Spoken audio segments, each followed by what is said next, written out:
क्या मेरे सपनों में पत्नियां असली हैं? अध्याय 271। सु याओ और ज़ोई यंचुन के नीचे आने के बाद वे अपने चारों ओर का दृश्य देखकर आश्चर्यचकित हुए बिना नहीं रह सके। ये किंगयुन संप्रदाय था, फिर भी यहाँ इतनी सारी सुंदर दिव्य युवतियां कैसे हो सकती हैं? सच में स्पिरिट बोट किंगयुन संप्रदाय की 5 फिंगर्स पीक पर आसानी से लौट आई थी, इसलिए नहीं कि सु याओ और ज़ोई यंचुन इसे चला रहे थे, बल्कि इसलिए कि ये यू ने पहले से ही मार्ग निर्धारित कर लिया था। जैसा कि अपेक्षित था, ये यू का क्षेत्र था, इसलिए ये यू को ही सु याओ और ज़ोई यंचुन को नाव से नीचे उतारना चाहिए था। हालांकि ऐसा लग रहा था कि ये यू अभी भी रुआन लियान्यू के साथ सुलेख का अभ्यास कर रहा था, जिससे सु याओ और ज़ोई यंचुन के लिए उसे परेशान करना सुविधाजनक था। उन्हें उनके अपने उपकरणों पर छोड़ दिया गया, वे अकेले उतरे, जिससे ये यू और रुआन लियान्यू को एक शांत वातावरण मिला।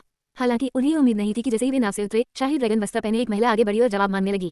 सु याओ अपनी जिज्ञासा के बावजूद जवाब देने ही वाली थी, लेकिन ज़ोई यंचुन ने तुरंत उसे रोक दिया, जिसने अपना हाथ उठाया। मुझे आपका लहजा पसंद नहीं है, यदि आप कोई प्रश्न पूछ रहे हैं तो थोड़ा सम्मान के साथ पूछें, समझे? ज़ोई यंचुन ने साहपूर्वक उत्तर दिया। यह उसका स्वभाव था, उसका सम्मान करें और बदले में वह आपका और भी अधिक सम्मान करेगी। उसे उपाधियों या रुतबे की परवाह नहीं थी। नश्वर क्षेत्र में एक सम्राट, आखिरकार वो एक पुनर्जन्मित दिव्य महिला थी। अपने उग्र स्वभाव वाली ली रोवांग पहले से ही गुस्से में थी और ज़ोई यंचुन के रवैये ने उसके गुस्से को और बढ़ा दिया। उसने एक कदम आगे बढ़ाते हुए कहा, मैं इसी तरह बात करती हूँ, आप या तो सुन सकते हैं या नहीं, लेकिन आप सुनेंगे। ज़ोई यंचुन ने उपहास किया, ओह क्या नश्वर कृषक अब इतने साहसी हैं, मुझे आमने सामने चुनौती देने का साहस कर रहे हैं, और अगर मैं मना कर दूं तो क्या होगा? ज़ोई यंचुन ने आगे कदम बढ़ाया, पीछे हटने का कोई संकेत नहीं दिखाया और ली रोवांग का सीधा सामना किया। इस बीच स्पिरिट बोट के अंदर ये यू ने अपना अभ्यास समाप्त कर लिया था। नीचे शोर सुनकर वह कमरे से बाहर चला गया और नीचे देखने के लिए नाव के किनारे के पास पहुंचा। एक नजर ही उसकी अभिव्यक्ति में भारी बदलाव लाने के लिए काफी थी। 1 2 3 4 यह दुनिया में क्या हो रहा था? ये यू ने अविश्वास से अपनी आंखें मिली और फिर से देखा। ये वास्तविक था। ये सब नौबत यहाँ तक कैसे पहुंची? उसके इतने सारे साथी यहाँ क्यों इकट्ठे थे? और देखने से लग रहा था कि तनाव बहुत ज्यादा था, किसी भी समय लड़ाई छिड़ सकती थी। वह क्या करने जा रहा था? ये यू का दिमाग चकरा गया और उसने तुरंत समाधान सोचने की कोशिश की। उसी समय रुआन लियान्यू भी कमरे से बाहर निकली। उसका चेहरा थोड़ा लाल हो गया था, जिससे उसकी पहले से ही आकर्षक उपस्थिति और बढ़ गई। हालांकि थकी हुई थी, फिर भी उसने खुद को संयमित दिखने के लिए मजबूर किया, ताकि सु याओ और ज़ोई यंचुन के मन में संदेह पैदा न हो। परेशान भाव के साथ देखकर केवल ये यू को देखकर रुआन लियान्यू उत्सुकता से उसके पास आया और पूछा, पति क्या हुआ? ये यू ने बिना उत्तर दिए एक कड़वी मुस्कान दी। अपनी निगाहों का पीछा करते हुए रुआन लियान्यू ने नीचे एकत्रित महिलाओं के समूह को देखा। कोने में यून रामू के अलावा उसने किसी को भी नहीं पहचाना। ये महिलाएं कौन थीं? ये यू को ऐसा चेहरा बनाने की क्या वजह थी? एक पल के विचार के बाद रुआन लियान्यू ने अनुमान लगाया कि ड्रैगन वस्त्र पहने महिला भी शायद ये यू के दाव साथियों में से एक थी। अन्यथा वह ज़ोई यंचुन के साथ इतनी टकरावपूर्ण क्यों होती? रुआन लियान्यू ने अपनी वर्तमान स्थिति को समझा। ये यू ने उसे स्वीकार कर लिया था, लेकिन उसे अभी भी गलतियों की भरपाई करनी थी। अपनी स्थिति सुरक्षित करने के लिए वह जानती थी कि उसे कार्रवाई करनी होगी। ये यू की बांह पकड़ते हुए उसने धीरे से सुझाव दिया, मैं नीचे जाकर उनके बीच मध्यस्थता करने में आपकी मदद क्यों नहीं करती?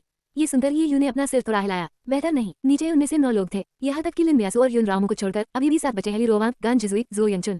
उनमें से प्रत्येक का स्वभाव उग्र था और उन्हें संभालना आसान नहीं था। क्या रुआन लियान्यू अकेले संभवतः उन सभी को शांत कर सकता है?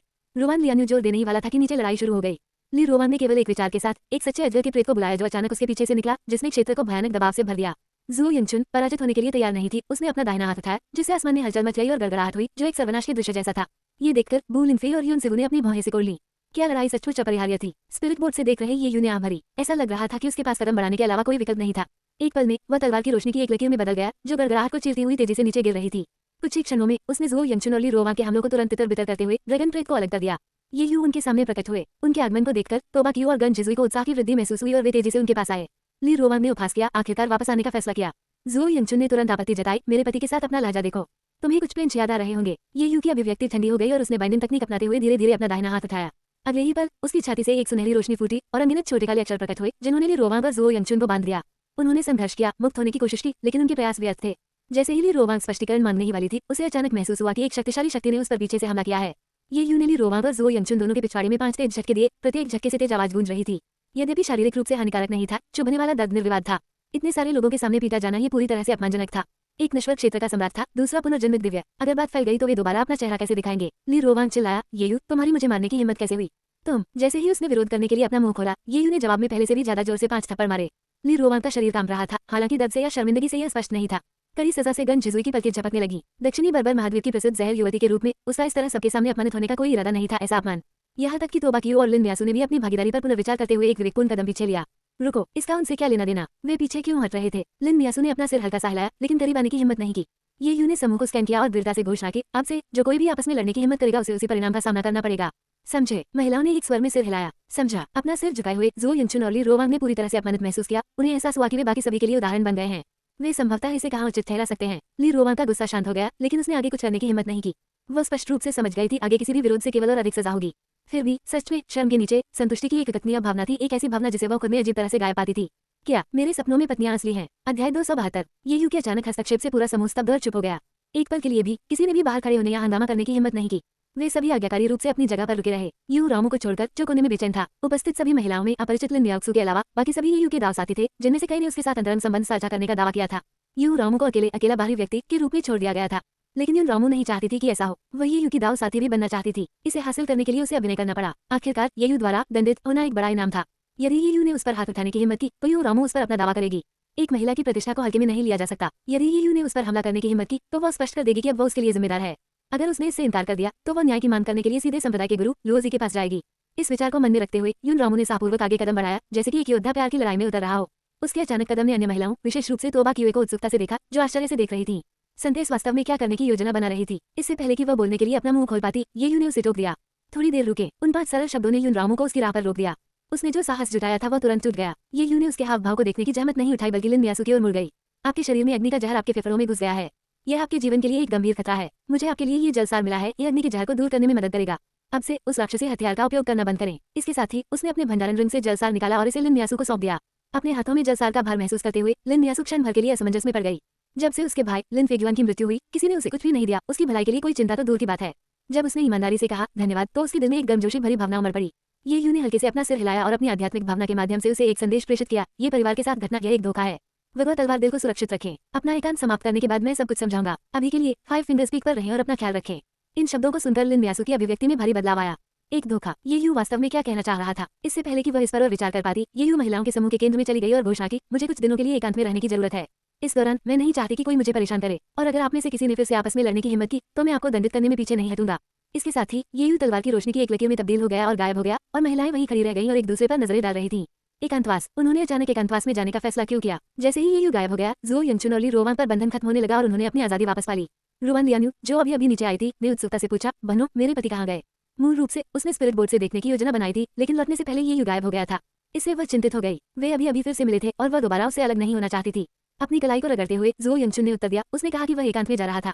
वह स्पिरिट बोर्ड पर वापस नहीं गया। नहीं, उसने नहीं किया। रुवान लियान्यू ने गहरी नाराजगी व्यक्त की। तोबा कियू ने गंभीरता से कहा, हमारे पति खेती के लिए एकांत जगह ढूंढने गए होंगे।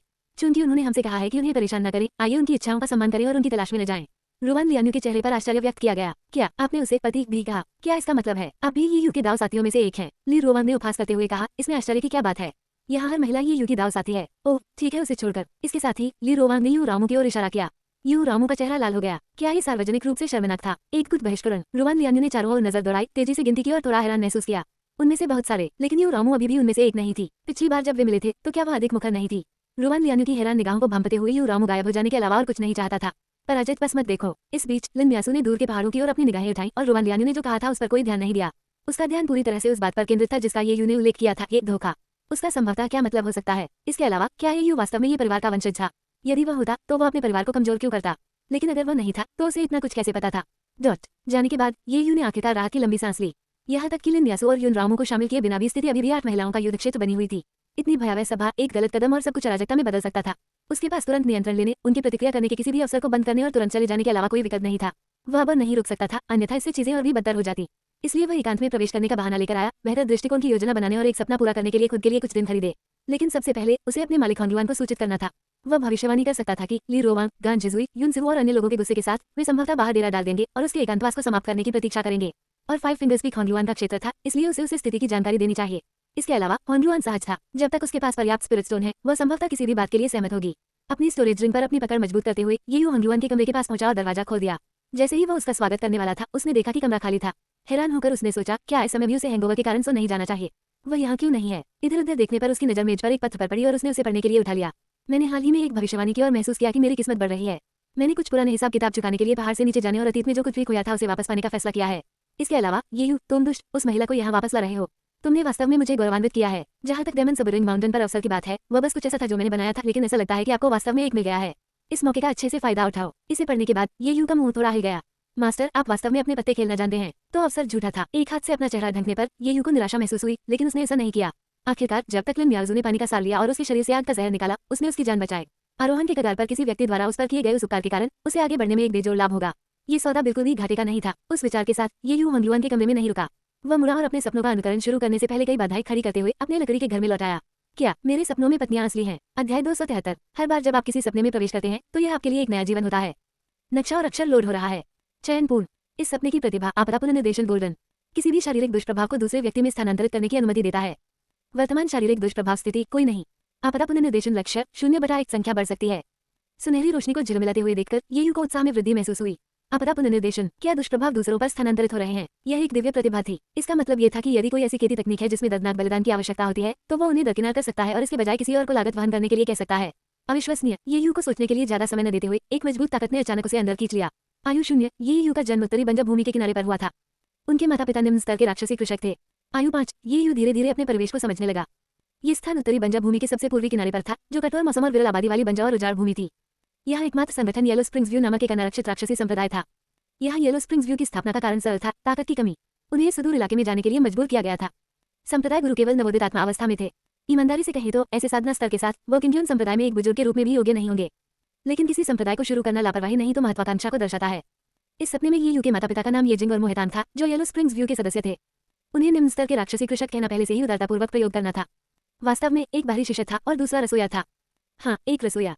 चूंकि येलो स्प्रिंग्स व्यू में कई लोग अभी तक फाउंडेशन स्थापना चरण तक नहीं पहुंचे थे, उन्हें अभी भी खाने की जरूरत थी। ये यू ने देखा कि उसके माता पिता हर दिन जल्दी चले जाते थे और देर से लौटते थे, एक ऐसी दिनचर्या जीते थे जो एक नियमित नौकरी की तरह महसूस होती थी। जो कई मायनों में ये था। ये जिंग और मोहेतान गरीबी में रहते हुए इस सुदूर इलाके में शिकारी थे। जब येलो स्प्रिंग्स व्यू पहुंचे और सदस्यों की आवश्यकता के कारण उन्हें जगह की पेशकश की, तो पहले तो वे झिझके। एक राक्षसी संप्रदाय बिल्कुल सहज नहीं लगता। लेकिन फिर उन्हें पता चला कि येलो स्प्रिंग्स व्यू दिन में 3 बार भोजन और बुनियादी आपूर्ति प्रदान करता है। तो ये जिंग और मोहेतान तुरंत शामिल हो गए। यद्यपि उनकी प्रतिभा सीमित थी, फिर भी बाहरी सदस्य बनना उनके लिए खुशी का स्रोत था। आखिरकार उन्हें अब भोजन और कपड़ों के बारे में चिंता करने की जरूरत नहीं थी। लाभ अच्छे थे। इससे ये यू को संदेह हुआ कि उन्होंने इसे पूरी तरह से एक नौकरी के रूप में सोचा था और वे इसके बारे में काफी संतुष्ट लग रहे थे। लेकिन ये यू आत्मसंतुष्ट होने का जोखिम नहीं उठा सकता था। आपदा पुनर्निर्देशन जैसी प्रतिभा के साथ उसे इसका परीक्षण करना पड़ा। सबसे पहले ये यू ने येलो स्प्रिंग्स व्यू से महत्वपूर्ण दुष्प्रभावों वाली कुछ गोलियां खरीदने के लिए ये जिंग की योजना बनाई। लेकिन जल्द ही उन्हें पता चला कि संप्रदाय के संसाधन सीमित थे। यहाँ तक कि सबसे सरल क्यूई संक्षेपण गोलियां भी आंतरिक शिष्यों के लिए आरक्षित थीं। एक बाहरी शिष्य के रूप में ये जिंग को उन्हें खरीदने का विशेषाधिकार भी नहीं मिला। कोई अन्य विकल्प न होने पर ये यू ने इस विचार को त्याग दिया। उमराट, ये जिंग और मोहेतान ने ये यू को नए कपड़े पहनाए, खेती के लिए उसकी योग्यता का परीक्षण करने के लिए उसे येलो स्प्रिंग्स व्यू में ले जाने की योजना बनाई। यदि उसने क्षमता दिखाई तो वो औपचारिक रूप से संप्रदाय में शामिल हो सकता है। रास्ते में ये जिंग ने उससे अच्छा व्यवहार करने का आग्रह किया। यदि कोई बुजुर्ग उसे पसंद करता है तो वो वेतन और खेती की छुट्टी हासिल करके एक आंतरिक शिष्य बन सकता है। ये यू की अभिव्यक्ति दूसरे क्षण तक और अधिक संदेहपूर्ण हो गई। क्या वे खेती या करियर के बारे में बात कर रहे थे? आधे घंटे बाद ये यू येलो स्प्रिंग्स व्यू के मुख्य हॉल में पहुंचे। एक दुबले पतले मध्यम आयु वर्ग के व्यक्ति ने अपनी क्षमता का मूल्यांकन करने के लिए एक परीक्षण पत्थर का उपयोग किया। चमक की तीव्रता को देखते हुए ये बुरा नहीं था। वह आदमी बहुत खुश हुआ और उसने तुरंत ये यू को अपने शिष्य के रूप में स्वीकार करने के अपने इरादे की घोषणा की। ये जिंग और मोहेतान रोमांचित थे। उनके लिए येलो स्प्रिंग्स व्यू में शामिल होना भाग्य का शिखर था। ये यू को बाद में ही पता चला कि यह अधेर उम्र का व्यक्ति जियो यंजियान था, जो येलो स्प्रिंग्स व्यू का प्रमुख बुजुर्ग और दूसरा कमान था। ईमानदारी से कहूं तो ये बुरा नहीं था। अधिकांश मानकों के अनुसार ये यू की क्षमता केवल औसत से थोड़ा ऊपर थी। पब फ्यूचर द्वारा विज्ञापन। लेकिन ऐसी जगह में जहां संसाधन और नई प्रतिभाएं दुर्लभ थी, एक अच्छी प्रतिभा भी जश्न का कारण थी। जियो यिनजिन ने घोषणा की कि वो ये यू को पूरे दिल से पढ़ाएगा और यहाँ तक कि उसे अपना उत्तराधिकारी भी नामित किया। ये सुनकर पास के एक अनुचर ने थोड़ा सा भौहें से कोड़ ली। ये यू हमेशा की तरह स्पष्टवादी सीधे पूछा, फिर एक शिष्य के उपहार के बारे में क्या ख्याल है? आध्यात्मिक तरीके, क्यूई संक्षेपण गोलियां, यदि वे संभव नहीं है तो मैं लगभग 100 गोलियों से संतुष्ट हो जाऊंगा। जियो यिनजिन का चेहरा जम गया। यद्यपि वह द्वितीय कमान था, उसके पास उपहार देने के लिए कोई आध्यात्मिक हथियार भी नहीं था। क्यूई संघनन गोलियां नए शिष्यों के लिए उनकी आध्यात्मिक ऊर्जा को बढ़ाने के लिए बुनियादी गोलियां थीं।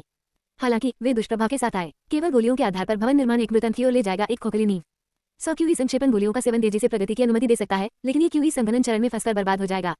जियो यिनजिन ये यू जैसी होनहार प्रतिभा को बर्बाद नहीं करना चाहता था, इसलिए उसने सावधानीपूर्वक इसके फायदे और नुकसान के बारे में बताया। ये यू ने हताशा में अपना सिर खुजलाया। स्पष्ट रूप से जियो यिनजिन किसी भी शॉर्टकट का समर्थन नहीं करने वाला था। वह अपनी प्रतिभा भी प्रकट नहीं कर सका। यह उसका गुप्त लाभ था। ये यू के दृढ़ निश्चय को देखकर जियो यिनजिन ने उसे आश्वासन दिया, चिंता मत करो, मेरे शिष्य के रूप में समय आने पर तुम्हें वह मिलेगा जो तुम्हें चाहिए। जहां तक एक शिष्य के उपहार के लिए आपके अनुरोध का सवाल है, यहाँ एक उच्च श्रेणी की पीली स्तरीय साधना पुस्तिका है। लगन से प्रशिक्षण लें और आप किसी दिन मेरे स्तर तक भी पहुंच सकते हैं। मैनुअल को देखते हुए ये यू का मुंह घूम गया। एक पीला स्तरीय मैनुअल, सचमुच। उम्र 10, ये यू क्यूई संक्षेपण के मध्य चरण में पहुंच गया। लेकिन प्रगति की धीमी गति ने उन्हें परेशान कर दिया। शुरुआत में उसने गोल्डन कोर चरण तक पहुंचने तक यहीं रहने की योजना बनाई थी, जिसके बाद वह और अधिक संसाधनों की तलाश में निकल जाएगा। लेकिन संसाधनों की कमी, दुर्लभ आध्यात्मिक ऊर्जा और एक पीले स्तरीय मैनुअल ने उनकी प्रगति को गंभीर रूप से बाधित कर दिया। अब यहाँ रुकना समय की बर्बादी होगी। तो ये यू ने कार्रवाई करने का फैसला किया।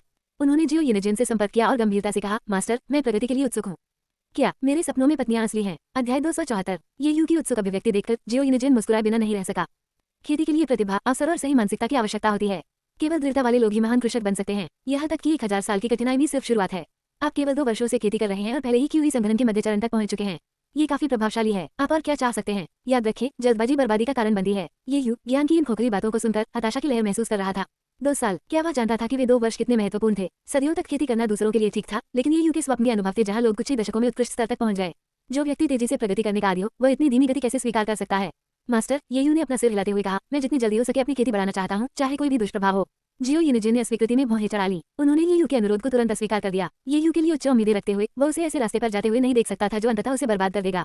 अब चूंकि ये यू उनका शिष्य था, जियो यंजियान को अपने जीवन के लिए जिम्मेदार महसूस हुआ। ये यू सचमुच जल्दी में था। साइड इफेक्ट से उन्हें कोई सरोकार नहीं था। वह बस जितनी जल्दी हो सके गोल्डन कोर स्टेज तक पहुंचना चाहता था। ये देखकर कि जियो यूनिजिन का कड़ा विरोध किया जा रहा था, उसने ये यू को भी सीमित कर दिया और कहा, इस समय को अपने आप को शांत करने के लिए लें। त्वरित सुधार के शॉर्टकट हमेशा कीमत के साथ आते हैं। जब आप बड़े होंगे तो आप मेरे इरादों को समझेंगे। ये यू को निराश महसूस हुआ। वह क्रूर रक्तपिपासु राक्षसी संप्रदाय कहाँ था जिसके बारे में उसने सुना था। उसका इतना जिम्मेदार स्वामी कैसे बन गया। जियो यूनिजिन के चले जाने के बाद ताओवादी पोशाक में एक युवा शिष्य उसी रात ये यू के कारावास में दाखिल हुआ। ये डू बुटोंग जियो यूनिजिन का सबसे बड़ा शिष्य था। ये यू से केवल 2 साल बड़ा था। प्रथा के अनुसार ये यू को उसे बड़ा भाई कहना चाहिए। डू बुटोंग एक समय जियो यूनिजिन के पसंदीदा शिष्य थे, लेकिन ये यू के आने के बाद से जियो यूनिजिन का ध्यान ये यू की ओर चला गया, जिसकी प्रतिभा डू बुटोंग से कहीं आगे थी। इस बदलाव से डू बुटोंग नाराज हो गया, इसलिए उसने ये यू को कभी भी दोस्ताना चेहरा नहीं दिखाया। हालांकि ये यू को इसकी परवाह नहीं थी। उसका येलो स्प्रिंग्स व्यू में लंबे समय तक रहने या अपने मालिक के पक्ष में प्रतिस्पर्धा करने का कोई इरादा नहीं था। तो डू बुटोंग अब उनसे मिलने क्यों जाएंगे। बड़े भाई, तुम्हें यहाँ क्या लाया है। ये यू ने पूछा। मैंने सुना है कि तुम्हें दंडित किया जा रहा है। डू बुटोंग फुसफुसाए, इसलिए मैं तुम्हें जांचने आया हूँ। मैंने आज सुबह मास्टर के साथ आपकी बातचीत सुनी। आप मजबूत बनना चाहते हैं, चाहे कोई भी कीमत चुकानी पड़े। अनसुने होने से बचने के लिए अपनी आवाज धीमी रखते हुए डू बुटोंग ने ये यू की ओर उम्मीद से देखा। क्या वरिष्ठ भाई के पास कोई रास्ता है। ये यू ने उत्सुकता से पूछा। डू बुटोंग ने अपने लिबादे से एक छोटी बोतल निकाली और गंभीरता से कहा, यह एक ज़्वांटियन क्रिएशन पिल है जिसे पिल हॉल के प्रमुख द्वारा परिष्कृत किया गया है। इसे लेने से आपकी आध्यात्मिक शक्ति में काफी वृद्धि होगी और तेजी से सफलता मिलेगी। ये यू ने तुरंत कोई प्रतिक्रिया नहीं दी, इसके बजाय डू बुटोंग का अध्ययन किया। वह क्या कर रहा था। ये यू को झिझकते हुए देखकर डू बुटोंग चिंतित हो गया। क्या आप डरे हुए हैं। निश्चित रूप से इसका मामूली दुष्प्रभाव है, लेकिन ये कुछ भी गंभीर नहीं है। इसके अलावा क्या आपने पहले नहीं कहा था कि आप ताकत के लिए कोई कीमत चुकाएंगे। अब जब मैं आपके लिए गोली ले आया हूँ तो मुझे मत कहिए कि आप पीछे हट रहे हैं। आप किस तरह के आदमी हैं। ये यू हंसा। तो ये साइड इफेक्ट वाली गोली थी, और इस तरह से कि वह इसे नहीं लेगा, डू बुटोंग ने रिवर्स मनोविज्ञान का भी इस्तेमाल किया। ये सब उसे नष्ट करने के लिए था, ताकि डू बुटोंग अपने स्वामी का पक्ष पुनः प्राप्त कर सके। डू बुटोंग के हाथ से बोतल लेते हुए ये यू ने उसे पीछे झुकाया और एक ही बार में पूरी बोतल नीचे गिरा दी। ये देखकर डू बुटोंग का चेहरा खिल उठा और उन्होंने थम्स अप भी किया। बहुत अच्छा जूनियर भाई, लेकिन इस बारे में मास्टर को मत बताना, ठीक है। बस दिखावा करो कि तुमने मुझे आज रात नहीं देखा। मैं छुट्टी ले लूंगा। पब फ्यूचर द्वारा विज्ञापन। इसके साथ ही डू बुटोंग उत्साह से भरकर तेजी से पहाड़ से नीचे की ओर चला गया। इस बीच ये यू के दिमाग में एक सूचना आई। हानिकारक पदार्थ के सेवन का पता चला। वर्तमान दुष्प्रभाव समय से पहले बढ़ना। अल्पावधि में खेती तेजी से आगे बढ़ेगी, लेकिन मेरिडियन धीरे धीरे अवरुद्ध हो जाएंगे, जिससे अंततः आध्यात्मिक ह्रास होगा। आपदा पुनर्निर्देशन सक्रिय करें। बिना किसी हिचकिचाहट के ये यू ने आपदा पुनर्निर्देशन के लिए अपने लक्ष्य के रूप में डू बुटोंग को पकड़ लिया, जो पहाड़ से नीचे उतर रहा था। एक पल में ये यू के शरीर में आध्यात्मिक शक्ति का संचार हुआ, जिससे उसकी साधना तेजी से आगे बढ़ी। मध्य चरण क्यूई संघनन, अंतिम चरण क्यूई संघनन, क्यूई संघनन चरम। ये यू की साधना तभी रुकी जब वो प्रारंभिक स्थापना चरण में पहुंच गया।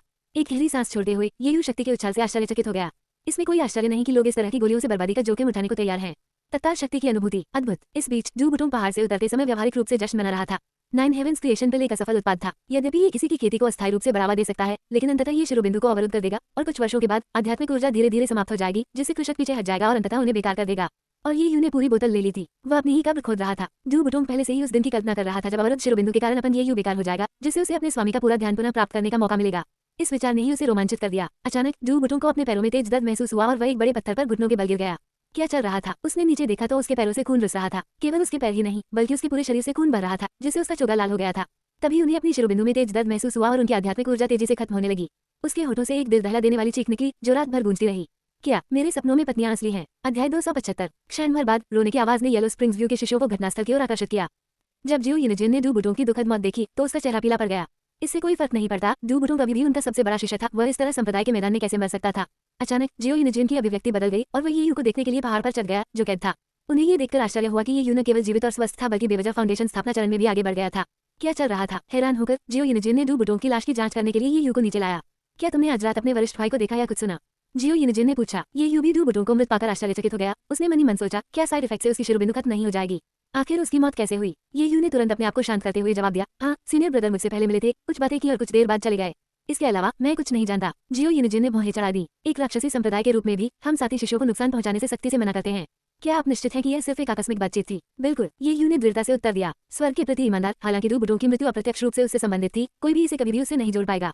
गंभीर अभिव्यक्ति के साथ जियो यूनिजिन ने आदेश दिया, बूढ़े कियान, डू बुटोंग की मौत का कारण जांचें।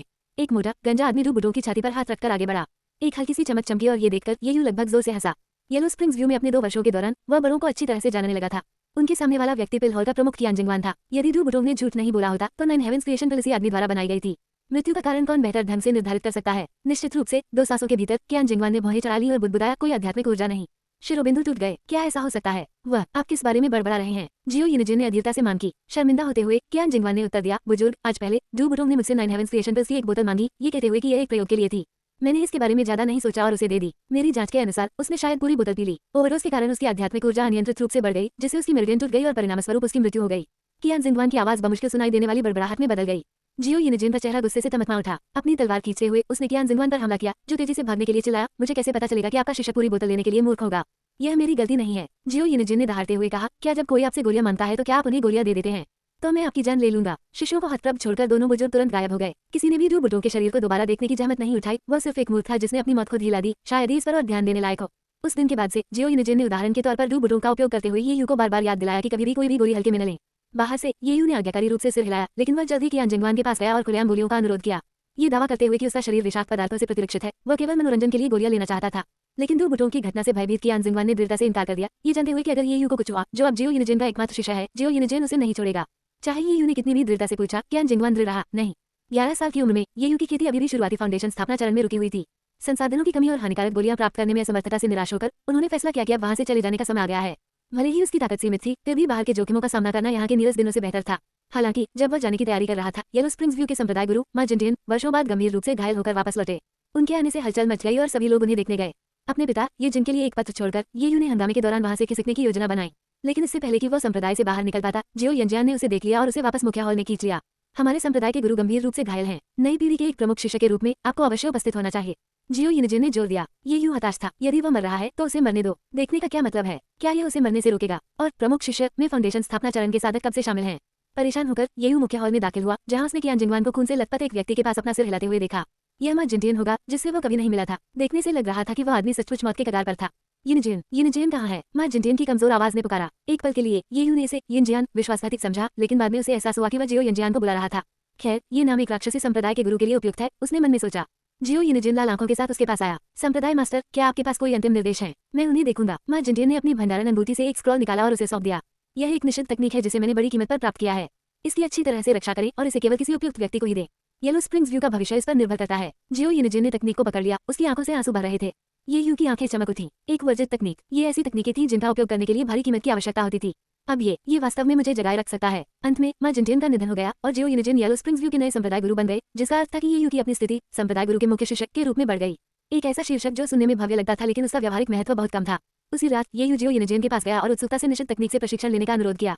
हालांकि जियो यिनजेन ने स्पष्ट रूप से मना कर दिया और सख्ती से कहा, इसके बारे में सोचो भी मत। ये निश्चित तकनीक आपके लिए सीमा से बाहर है। क्या मेरे सपनों में पत्नियां असली हैं? अध्याय 276। इस पल में येयू को सचमुच अपना दिमाग खोने जैसा महसूस हुआ। जब येलो स्प्रिंग्स व्यू के पूर्व संप्रदाय गुरु मां जिनटियन का निधन हुआ, तो उन्होंने विशेष रूप से उल्लेख किया कि इस निश्चित तकनीक में संप्रदाय के सत्ता में आने की संभावना है। इससे ये स्पष्ट था कि तकनीक अविश्वसनीय रूप से शक्तिशाली होनी चाहिए। यदि ऐसा था तो उसे इसे सीखने की अनुमति क्यों नहीं दी गई? क्यों? येयू के सवाल के जवाब में जियो यिनजेन ने सख्ती से कहा, इस निश्चित तकनीक को कोई भी सीख सकता है। आपके अलावा इसके लिए आवश्यक लागत बहुत अधिक है। आपको इसे छोड़ देना चाहिए। येयू ने एक हाथ से अपना चेहरा ढक लिया। क्या वह ऊंची लागत से डरता था? यदि कुछ भी हो तो वो कुछ ऐसी तकनीकों को ढूंढना पसंद करेंगे जिनके उपयोग के बाद मृत्यु हो जाए। दूसरों के लिए यह आपसी विनाश का मार्ग हो सकता है, लेकिन येयू के लिए यह अंतिम हथियार होगा। दुश्मनों की जान कुर्बान करना और उन्हें खत्म करना, ये निश्चित रूप से एक धोखेबाज कदम था। येयू को यकीन था कि उसका आपदा पुनर्निर्देशन बिल्कुल इसी तरह काम करने वाला था, लेकिन इस तरह एक मास्टर के साथ जोड़ी बनाकर वह केवल आहें भर सकता था। इसलिए निश्चित तकनीक को बाहर निकालने का दृढ़ संकल्प करते हुए येयू ने प्रदर्शन करने का फैसला किया। आमतौर पर इसे युवा विद्रोह या यहाँ तक कि मिडिल स्कूल सिंड्रोम का एक गंभीर मामला भी कहा जाता है। आखिरकार सपने में उसकी उम्र को देखते हुए ये पूरी तरह से चरित्र में होगा। येयू ने अपना सिर थोड़ा नीचे झुकाया, अपनी मुठ्ठियां भींच ली और एक युवा लड़के की तरह आज्ञा प्रकट की। फिर धीमी आवाज में उन्होंने कहा, दरअसल मेरे मन में गहरी नाराजगी है। मुझे शक्ति की जरूरत है। इससे पहले कि येयू अपनी बात पूरी कर पाता, जियो यिनजेन जोर से हंसने लगा। इसे रोको, मुझे छोड़ दो। जब से आप येलो स्प्रिंग्स व्यू में शामिल हुए हैं, आपके माता पिता ये जिंग और मोहितान ने कान से कान तक मुस्कुराना बंद नहीं किया है। और जहाँ तक आपके वंश की बात है, आपके पूर्वज शिकारी थे। ये खूनी झगड़ा कहाँ से आया? येयू का मुखौटा तुरंत रह गया। उन्होंने उसकी पारिवारिक पृष्ठभूमि की भी जांच की। अब उसे झूठ कैसे बोलना चाहिए था? जैसे ही येयू ने विचार किया कि जियो यिनजेन को कैसे धोखा देकर उसे निश्चित तकनीक दी जाए, जियो यिनजेन थोड़ा नीचे झुका और अपना एक हाथ येयू के कंधे पर रख दिया। मैं सीमित भाग्य वाला व्यक्ति हूँ, लेकिन ये तथ्य कि हम गुरु और शिष्य हैं मेरे लिए बहुत मायने रखता है। इसलिए मैं नहीं चाहता कि तुम किसी खतरनाक रास्ते पर भटक जाओ। मैं जानता हूँ कि मेरी प्रतिभा सीमित है और आत्मज्ञान का मार्ग मेरी पहुंच से परे है, लेकिन आप अलग हैं। आप बहुत आगे तक जा सकते हैं। हमें निराश मत करो। इस संप्रदाय का भविष्य मैं इसे तुम्हें सौंपूंगा। येयू मदद नहीं कर सका, लेकिन अपनी आंखें चौड़ी कर ली। वह इसे महसूस कर सकता था। जियो यिनजियान ईमानदार था। पिछले 2 या 3 वर्षों के बारे में सोच रहा हूँ। जियो यिनजेन ने वास्तव में उसकी परवाह की थी। वह हर चीज के बारे में चिंतित था। वह सावधानीपूर्वक और समर्पित था। उन्होंने न केवल येयू को संदिग्ध तकनीकों से दूर रखा, बल्कि उन्होंने इसे किसी भी तरीके से परहेज किया जो कर्म संबंधी उलझनों को आकर्षित कर सकता था। यदि ये उसके साधना स्तर के लिए नहीं होता, तो जियो यिनजियान निस्संदेह दुनिया का सर्वश्रेष्ठ गुरु होता, उस शराबी हॉन ग्लुवान से कहीं बेहतर। फिर भी जितना अधिक जियो यिनजेन ने इस तरह से व्यवहार किया, येयू उतना ही अधिक भ्रमित हो गया। ये किस बारे में था? क्या ये रूढ़ी नहीं थी कि राक्षसी संप्रदाय निर्दयी, चंचल और आत्मकेंद्रित होते थे? आखिर उसे इतना अच्छा गुरु क्यों मिला? कारण क्या था? समझने में असमर्थ येयू ने अपनी उलझन व्यक्त की। जियो यिनजेन ने 45 डिग्री के कोण पर आकाश की ओर देखा। उसकी अभिव्यक्ति बहुत दुखद थी। किसने कहा कि सभी राक्षस आवश्यक रूप से दुष्ट होते हैं? उस पल ऐसा लगा मानो सारा दृश्य अपने आप में एक कहानी हो। जियो यिनजिन ने माँ जिनजिन के साथ अपनी कहानी सुनाना शुरू किया। 200 साल से भी पहले जियो यिनजिन और माँ जिनजिन दोनों दुष्ट कृषक थे। उनके पास केवल गोल्डन कोर स्तर पर खेती थी, जो अभी भी काफी उपलब्धि थी। एक रात शराब पीते समय दोनों के मन में एक साहसिक विचार आया। ऐसे समय में बिना किसी पृष्ठभूमि के खेती की दुनिया में प्रवेश करने से व्यक्ति एक आसान लक्ष्य बन जाता है, लेकिन अपनी ताकत के साथ वे इसे एक बड़े संप्रदाय के बुजुर्गों की पेशकश के बराबर भी नहीं बना पाएंगे। दूसरी ओर छोटे संप्रदायों में बहुत अधिक नियम थे, इसलिए शराब के प्रभाव में उन्होंने अपना स्वयं का संप्रदाय बनाने का फैसला किया, अपना समर्थन बनाने के लिए। और चूंकि वे एक संप्रदाय बना रहे थे, इसलिए उसे एक ऐसे नाम की आवश्यकता थी जिसकी गूंज पूरी दुनिया में हो। दोनों ने बहुत देर तक सोचा। अंततः उन्होंने येलो स्प्रिंग्स व्यू पर निर्णय लिया। यह अविश्वसनीय रूप से प्रभावशाली लग रहा था, और इसलिए 3 दिन बाद उत्तरी उजार महाद्वीप के मध्य में एक पर्वत की चोटी पर येलो स्प्रिंग्स व्यू स्थापित किया गया था। माँ जिनजिन संप्रदाय के गुरु बन गए, जियो यिनजियान सबसे बड़े बुजुर्ग के रूप में। मूल रूप से दोनों ने 500 वर्षों में प्रथम श्रेणी संप्रदाय बनने और पवित्र भूमि में प्रवेश करने की योजना बनाई, या यूं कहें कि 1000 वर्षों में घंटी बजाने की योजना बनाई। वे दोनों आत्मविश्वास से भरे हुए थे, लेकिन किसी संप्रदाय की स्थापना कोई ऐसी चीज नहीं है जो केवल साहस से ही हासिल की जा सकती है। कभी कभी एक नाम और एक नौटंकी वास्तव में मायने रखती है। पब फ्यूचर द्वारा विज्ञापन। संप्रदाय खुलने के महज 5 दिनों के भीतर 1 दर्जन दुष्ट कृषक राक्षसी मुखिया शामिल होने आए। माँ जिनजिन और जियो यिनजियान व्यावहारिक रूप से अपना दिमाग खो रहे थे। उन्हें पवित्र भूमि, एक उभरते हुए धर्मी संप्रदाय में प्रवेश के लिए बीज उम्मीदवार माना जाता था। ये सभी राक्षसी कृषक पार्टी को नष्ट करने क्यों आ रहे थे? क्या वे यह चीजों को गड़बड़ाने आए थे? इस पर राक्षसी कृषक काफी नाराज हो गए। अरे नहीं, कौन सा उभरता हुआ धर्मी संप्रदाय? येलो स्प्रिंग्स व्यू बिल्कुल एक राक्षसी संप्रदाय के नाम जैसा लगता है। तुम किसी मूर्ख बना रहे हो। माँ जिनजिन और जियो यिनजियान क्रोधित थे। दोनों ने संप्रदाय के दरवाजे बंद कर दिए और इस बात पर बहस करने लगे कि क्या उन्हें नाम बदलना चाहिए। पर तब तक बहुत देर हो चुकी थी। आसपास के धर्मी संप्रदायों ने घोषणा की कि वे राक्षसों को शुद्ध करने के लिए सेना में शामिल होंगे। उस समय जियो यिनजिन अभी भी बहुत भोला था और उसने उत्सुकता से पूछा, किसको शुद्ध करो? यह एक राक्षसी संप्रदाय कहाँ है? आसपास के धर्मी संप्रदायों के 100 से अधिक कृषकों ने एक सुर में माँ जिनजिन और जियो यिनजियान की ओर इशारा किया। आपने इसका नाम येलो स्प्रिंग्स व्यू भी रखा, और आप अभी भी राक्षसी होने से इनकार करते हैं? जियो यिनजिन और माँ जिनजिन अवाक रह गए। सिर्फ नाम के आधार पर उन्हें राक्षसी संप्रदाय की संज्ञा दे दी गई। उन्हें वास्तव में बुरा लगा। अपनी झुंझलाहट के बावजूद उन्होंने अपनी जान की खातिर खुद को रोका और समझाने की कोशिश की, परंतु धर्मी संप्रदायों ने नहीं सुना। उन्होंने राक्षसों को शुद्ध करने पर जोर दिया। जियो यिनजिन और माँ जिनजिन, जिनकी संख्या काफी अधिक थी, के पास अभी भागने के अलावा कोई विकल्प नहीं था। वे संप्रदाय को प्रतिबिंबित करने और संभवतः उसका नाम बदलने के इरादे से उत्तरी उजार महाद्वीप के उत्तरी इलाकों में भाग गए, लेकिन वह भी काम नहीं आया। किसी ने उन्हें तुरंत पहचान लिया। ये दोनों, क्या वे येलो स्प्रिंग्स व्यू के कुख्यात राक्षसी प्रमुख नहीं है? धार्मिक संप्रदाय होने का दावा करके सभी को धोखा दिया, फिर उजागर होने पर भाग गए। वास्तव में तेज भी।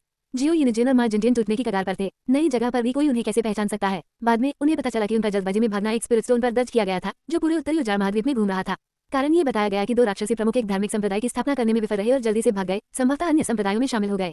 इसने अन्य संप्रदायों को इन गद्दारों से सावधान रहने की चेतावनी दी और संदेह जताया कि ये कोई बड़ी योजना चल रही है। जब माँ जिनजिन को पता चला तो वह मौके पर ही बेहोश हो गए। अगले दिन वह उठा और जियो यिनजिन से लिपट गया और रोते हुए बोला, भाई, हमने अपने लिए नाम कमाया है और यह बदनाम है। क्या मेरे सपनों में पत्नियां असली हैं? अध्याय 277। किसी भी समय सकारात्मक मानसिकता बनाए रखना आवश्यक है। बड़ी प्रतिकूलता के बीच भी व्यक्ति को दृढ़ रहना चाहिए। जियो यिनजिन और माँ जिनजिन ने अपने लिए यही आदर्श वाक्य निर्धारित किया था। इन दोनों बदनसीब भाइयों ने असफलताओं से हार मानने से इनकार कर दिया। वे अपना संप्रदाय स्थापित करने के लिए कृतसंकल्प थे, और चूंकि वे पहले ही कुछ बदनामी हासिल कर चुके थे, इसलिए उन्होंने खुद के प्रति सच्चे रहने का फैसला किया। वे येलो स्प्रिंग्स व्यू का नाम नहीं बदलेंगे। यदि लोग इसे राक्षसी संप्रदाय कहते हैं तो ऐसा ही होगा। आखिरकार वे पहले से ही उस रास्ते पर आगे चल रहे थे। बुरी प्रसिद्धि तो फिर भी प्रसिद्धि थी। संप्रदाय के स्थान के संबंध में उन्होंने अस्थायी रूप से केंद्रीय युद्ध क्षेत्र छोड़ने का विकल्प चुना। आखिरकार न तो माँ जिनजिन और न ही जियो यिनजियान विशेष रूप से मजबूत थे, इसलिए वे अपना संप्रदाय स्थापित करने के लिए उत्तरी उजार महाद्वीप की सीमा पर चले गए, यह आशा करते हुए कि एक दिन वे महान ऊंचाइयों तक पहुंचेंगे। हालांकि इस फैसले के फायदे और नुकसान दोनों थे। फायदा ये था कि स्थान बहुत दूर था, कई हजार किलोमीटर के भीतर एक भी धार्मिक संप्रदाय नजर नहीं आया। दरअसल वहाँ कुछ भी ज्यादा नहीं था, कोई लोग नहीं, कोई शहर नहीं, बस एक उजाड़ बंजर भूमि थी। इसका मतलब ये था कि उन्हें धर्मी कृषकों द्वारा पीछा किए जाने के बारे में चिंता करने की जरूरत नहीं थी। हालांकि नकारात्मक पक्ष स्थान के कारण भी था। यह अत्यंत विरल आबादी वाला था। येलो स्प्रिंग्स व्यू के लिए शिष्यों की भर्ती एक चुनौती बन गई। और जहाँ तक खेती के संसाधनों का सवाल है, वे अत्यंत दुर्लभ थे, लेकिन ये ध्यान देने योग्य है। कभी कभी कुछ राक्षसी मुखिया येलो स्प्रिंग्स व्यू में शामिल हो जाते थे।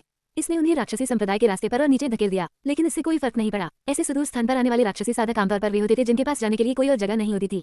जियो यिनजिन और माँ जिनजिन को उन्हें प्रबंधित करना आसान लगा। जैसा कि कहा जाता है, एक कमजोर सेनापति के साथ एक कमजोर सेना एक एकजुट समूह बन जाती है। जियो यिनजिन और माँ जिनजिन के मार्गदर्शन में हालांकि येलो स्प्रिंग्स व्यू वास्तव में एक राक्षसी संप्रदाय था, लेकिन इसने कभी भी मूर्खतापूर्ण अत्याचार नहीं किए। उन्होंने अपने आप को सीमित रखते हुए खेती पर ध्यान केंद्रित किया। यही कारण है कि ये यू के माता पिता, ये जिंग और मोहेतान, यह लगभग घड़ी की कल की तरह खेती कर सके। उन्हें भोजन उपलब्ध कराया गया, आवास की व्यवस्था की गई, खेती की तकनीकों के लिए वजीफा दिया गया, और कोई कोटा नहीं था। कृषकों के लिए एक पूर्ण स्वर्ग। वह संपूर्ण था। मूलतः सब कुछ ठीक चल रहा था, लेकिन जियो यिनजिन ने कभी नहीं सोचा था कि उनके सबसे करीबी भाई माँ जिनजिन का निधन हो जाएगा और उनके पीछे केवल उनकी शपथ ही रह जाएगी। जैसे ही उसने ये बताया, जियो यिनजियान एक बच्चे की तरह रोने लगा। एक करीबी दोस्त को खोने का दर्द एक साथ बाहर आ गया। ये यू की आंखें थोड़ी लाल हो गईं। वह जानता था कि वर्तमान संप्रदाय गुरु के रूप में जियो यिनजियान को हॉल में एक आधिकारिक आचरण बनाए रखना होगा, लेकिन यहाँ और अभी यह असली जियो यिनजिन था। ये यू को अपना कमजोर पक्ष दिखाने का मतलब था कि जियो यिनजिन वास्तव में उसे अपने में से एक मानता था। जवाब में ये यू केवल आगे बढ़ सका और आराम से जियो यिनजिन की पीठ को धीरे से थपथपाया। आखिरकार एक भाई को खोना एक ऐसा हृदयविदारक दुख है जो किसी अन्य से नहीं होता। 18 साल की उम्र में ये यू सफलतापूर्वक गोल्डन कोर चरण में आगे बढ़ गया। इन वर्षों में उसने सभी आदेशों का आज्ञाकारी ढंग से पालन किया था, लेकिन गुप्त रूप से उसे कीमिया सीखने की आर्मी पिल हॉल के प्रमुख कियान जिंगवान और मिल गया था। वह 9 हेवेंस क्रिएशन पिल को स्वयं तैयार करने में कामयाब रहे थे। यदि वे इसे उसे नहीं देंगे तो वो इसे स्वयं बनाएगा, कोई समस्या नहीं। इसकी बदौलत ये गोल्डन कोर स्टेज तक पहुंचने में कामयाब रही थी। लेकिन ये गति भी उसे बहुत धीमी लगी। वह संतुष्ट नहीं था। हालांकि वह जियो यूनिजन या उसके माता पिता को परेशान नहीं करना चाहता था, इसलिए वो पीछे हट गया और केवल 18 साल की उम्र में येलो स्प्रिंग्स व्यू छोड़ दिया। बाहर निकलने पर ये ने अपना हाथ पलटा और एक पीला मैनुअल दिखाई दिया। हाँ, ये वह निश्चित तकनीक थी जिसे पुनः प्राप्त करने के लिए मां जिंटिया ने अपनी जान जोखिम में डाल दी थी। अंत में ये ने चुपचाप से अपने लिए ले लिया था। हाँ, ले लिया। एक शिष्य के लिए अपने गुरु की चीजें लेना स्वाभाविक था, है ना? भले ही गुरु को पता न हो, फिर भी ये बिल्कुल उचित था। 2 रात बाद उत्तरी उजाड़ महाद्वीप के मध्य में ये एक पेड़ की शाखा पर बैठा था। उसका चेहरा मिश्रित भावनाओं से भरा हुआ था। अब अंततः उसे समझ में आ गया कि जियो यूनिजन उसे इस तकनीक से दूर रखने के लिए क्यों इतना रहा हुआ था। ये पता चला कि दुष्प्रभाव वास्तव में अत्यधिक थे। इस तकनीक ने निम्न स्तर के कृषकों को तीव्र गति से नवजातात्मा चरण के शिखर तक पहुंचने की अनुमति दी, लेकिन लागत ये थी, सबसे पहले यह उनकी पूर्ण सीमा होगी। अवसर चाहे जो भी हो, वे कभी आगे नहीं बढ़ेंगे। हालांकि ये बहुत बुरा नहीं था। नवजातात्मा चरण के शिखर पर एक कृषक पहले से ही दुर्जय था।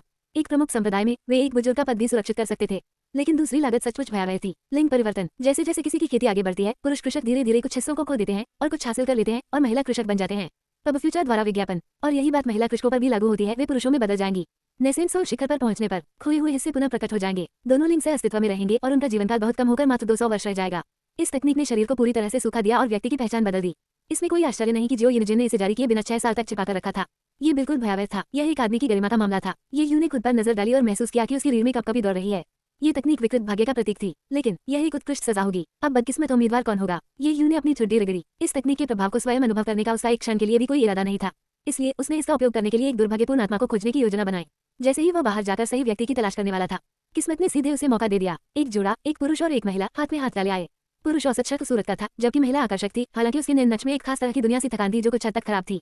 दोनों पास के वर्ल्ड हॉल के शिष्य थे। उस आदमी का नाम जियो फेकुन था और महिला का नाम जिया मिंगकाई था। रात की आड़ में वे इस जंगल में कुछ मैत्रीपूर्ण प्रतियोगिता में भाग लेने के लिए आए थे, जैसा कि वे इसे कहते थे। ये दावा करते हुए कि वे प्रकृति में चांदनी का अनुभव करना चाहते हैं। हालांकि उन्हें अचानक ये यू की उपस्थिति का ध्यान आया। इससे जियो फेकुन काफी नाराज हो गए। एक दोस्ताना मैच के दौरान कोई बाहरी व्यक्ति कैसे देख सकता है? दफा हो जाओ, इस युवा मास्टर की खुशी में हस्तक्षेप मत करो। ये सुनकर ये यू मुस्कुराए बिना नहीं रह सका। आनंद, आज रात का आनंद अधूरा रहना ही बेहतर है। जिया मिंगकाई ने ये यू के सुंदर चेहरे को देखा। उसे गर्मी का एहसास हुआ। काश आज रात उसका साथी यह युवक होता, लेकिन कुछ चीजें ऐसी होनी ही नहीं थी। सुंदर लेकिन गरीब, अमीर लेकिन अनाकर्षक, और वे जो अमीर और आकर्षक दोनों थे। खैर, वे उसकी पहुंच से बाहर थे। जिया मिंगकाई ने धीरे से आह भरी। जियो, चलो कहीं और ढूंढते हैं। ये जगह आरामदायक नहीं लगती। हालांकि अधीर होने के बावजूद जियो फेकुन को एक अच्छे मैच के लिए अपने साथी को मनाना पड़ा। कहीं ऐसा न हो कि इससे उनके प्रतिस्पर्धा अनुभव पर असर पड़े। उसने ठंडी सांस ली। तुम भाग्यशाली हो बच्चे, मुझे तुम्हें दोबारा देखने मत देना। इतना कहकर वह मुड़ा और चला गया। हालांकि ये ने शांतिपूर्वक निश्चित तकनीक को हटा दिया। क्या मेरे सपनों में पत्नियां असली हैं? अध्याय 278। ये ने अपने विचारों पर ध्यान केंद्रित किया, निश्चित तकनीक को विकसित करने की तैयारी की। उसी समय उसके मन में एक आवाज गूंजी। पता चला तकनीक के गंभीर दुष्प्रभाव हैं। क्या आप आपदा पुनर्निर्देशन को सक्रिय करना चाहते हैं? ये ने तुरंत पुष्टि की और जियो फेकुन पर ताला लगा दिया जो जा रहा था। उत्तम, मुझे लाभ मिलता है और आप दोष लेते हैं। एक शानदार रात हो। क्षण भर बाद जियो फेकुन जिया मिंगकाई को एक एकांत गुफा में ले गया। जैसे ही दोनों एक साथ सुलेख का अभ्यास करने वाले थे, जियो फेकुन को अचानक तीव्र असुविधा महसूस हुई। वह दर्द से दोहरा हो गया और चिल्लाते हुए जमीन पर गिर पड़ा। ये देखकर जिया मिंगकाई घबरा गई। जियो फेकुन वर्ल्ड हॉल के संप्रदाय गुरु का इकलौता बेटा था। यही कारण है कि जिया मिंगकाई ने उसके साथ जुड़ने का फैसला किया था। लेकिन जब वे एक साथ बाहर निकल रहे थे तो अगर उसे कुछ हो गया, संप्रदाय गुरु निस्संदेह उसे दोषी ठहराएगा। इससे उसकी जान भी जा सकती थी। आखिरकार संप्रदाय में बिना किसी संपर्क या प्रतिभा वाला शिष्य केवल सत्ता में बैठे लोगों की दया पर निर्भर था। ये सोचकर जिया मिंगकाई और भी अधिक चिंतित हो गई। जियो, क्या गलत है? क्या तुम्हें कहीं दर्द हो रहा है? जियो फेकुन अचानक ठिठक गए। उसने धीरे से नीचे देखा। अविश्वास में वह बुदबुदाया, मेरा पक्षी लगता है चला गया है। उसकी आवाज एक अजीब से नाजुक स्वर में आ गई। सदमे में अपना मुंह ढांकते हुए जियो फेकुन को इस पर विश्वास नहीं हो रहा था, लेकिन वह वास्तव में अपने एक समय के शक्तिशाली पक्षी को महसूस नहीं कर सका। जिया मिंगकाई स्तब्ध थी। ये कैसे गायब हो सकता है? यह एक मजाक होना चाहिए था, है ना? मोहक मुस्कान के साथ उसने कहा, जियो, मजाक करना बंद करो, ये बस है। वह अपना वाक्य पूरा नहीं कर सकी। सचमुच पंछी उड़ गया था। अगले ही पल सुनसान गुफा दो मेरी चीखों से गूंज उठी। अजीब बात है, दोनों आवाजें काफी धीमी लग रही थी, मानो महिलाओं की ओर से आ रही हूँ। पिच इतनी ऊंची थी कि कान छूट सकता था। आधे महीने बाद ये यूं सफलतापूर्वक नेसेंसो चरण के शिखर पर आगे बढ़ गया। सामान्यतः इतनी जल्दी इस स्तर तक पहुंचना असंभव होता, लेकिन निश्चित तकनीक के किसी भी प्रतिकूल प्रभाव के बिना वह दिन रात बिना ध्यान भटकाए साधना करने में सक्षम था। एक नया कीर्तिमान स्थापित कर रहा है। यहाँ तक कि इस निश्चित तकनीक के निर्माता ने भी शायद कभी कल्पना नहीं की होगी। केवल आधे महीने में गोल्डन कोर से नेसेंसो शिखर तक पहुंचना बिल्कुल अकल्पनीय था।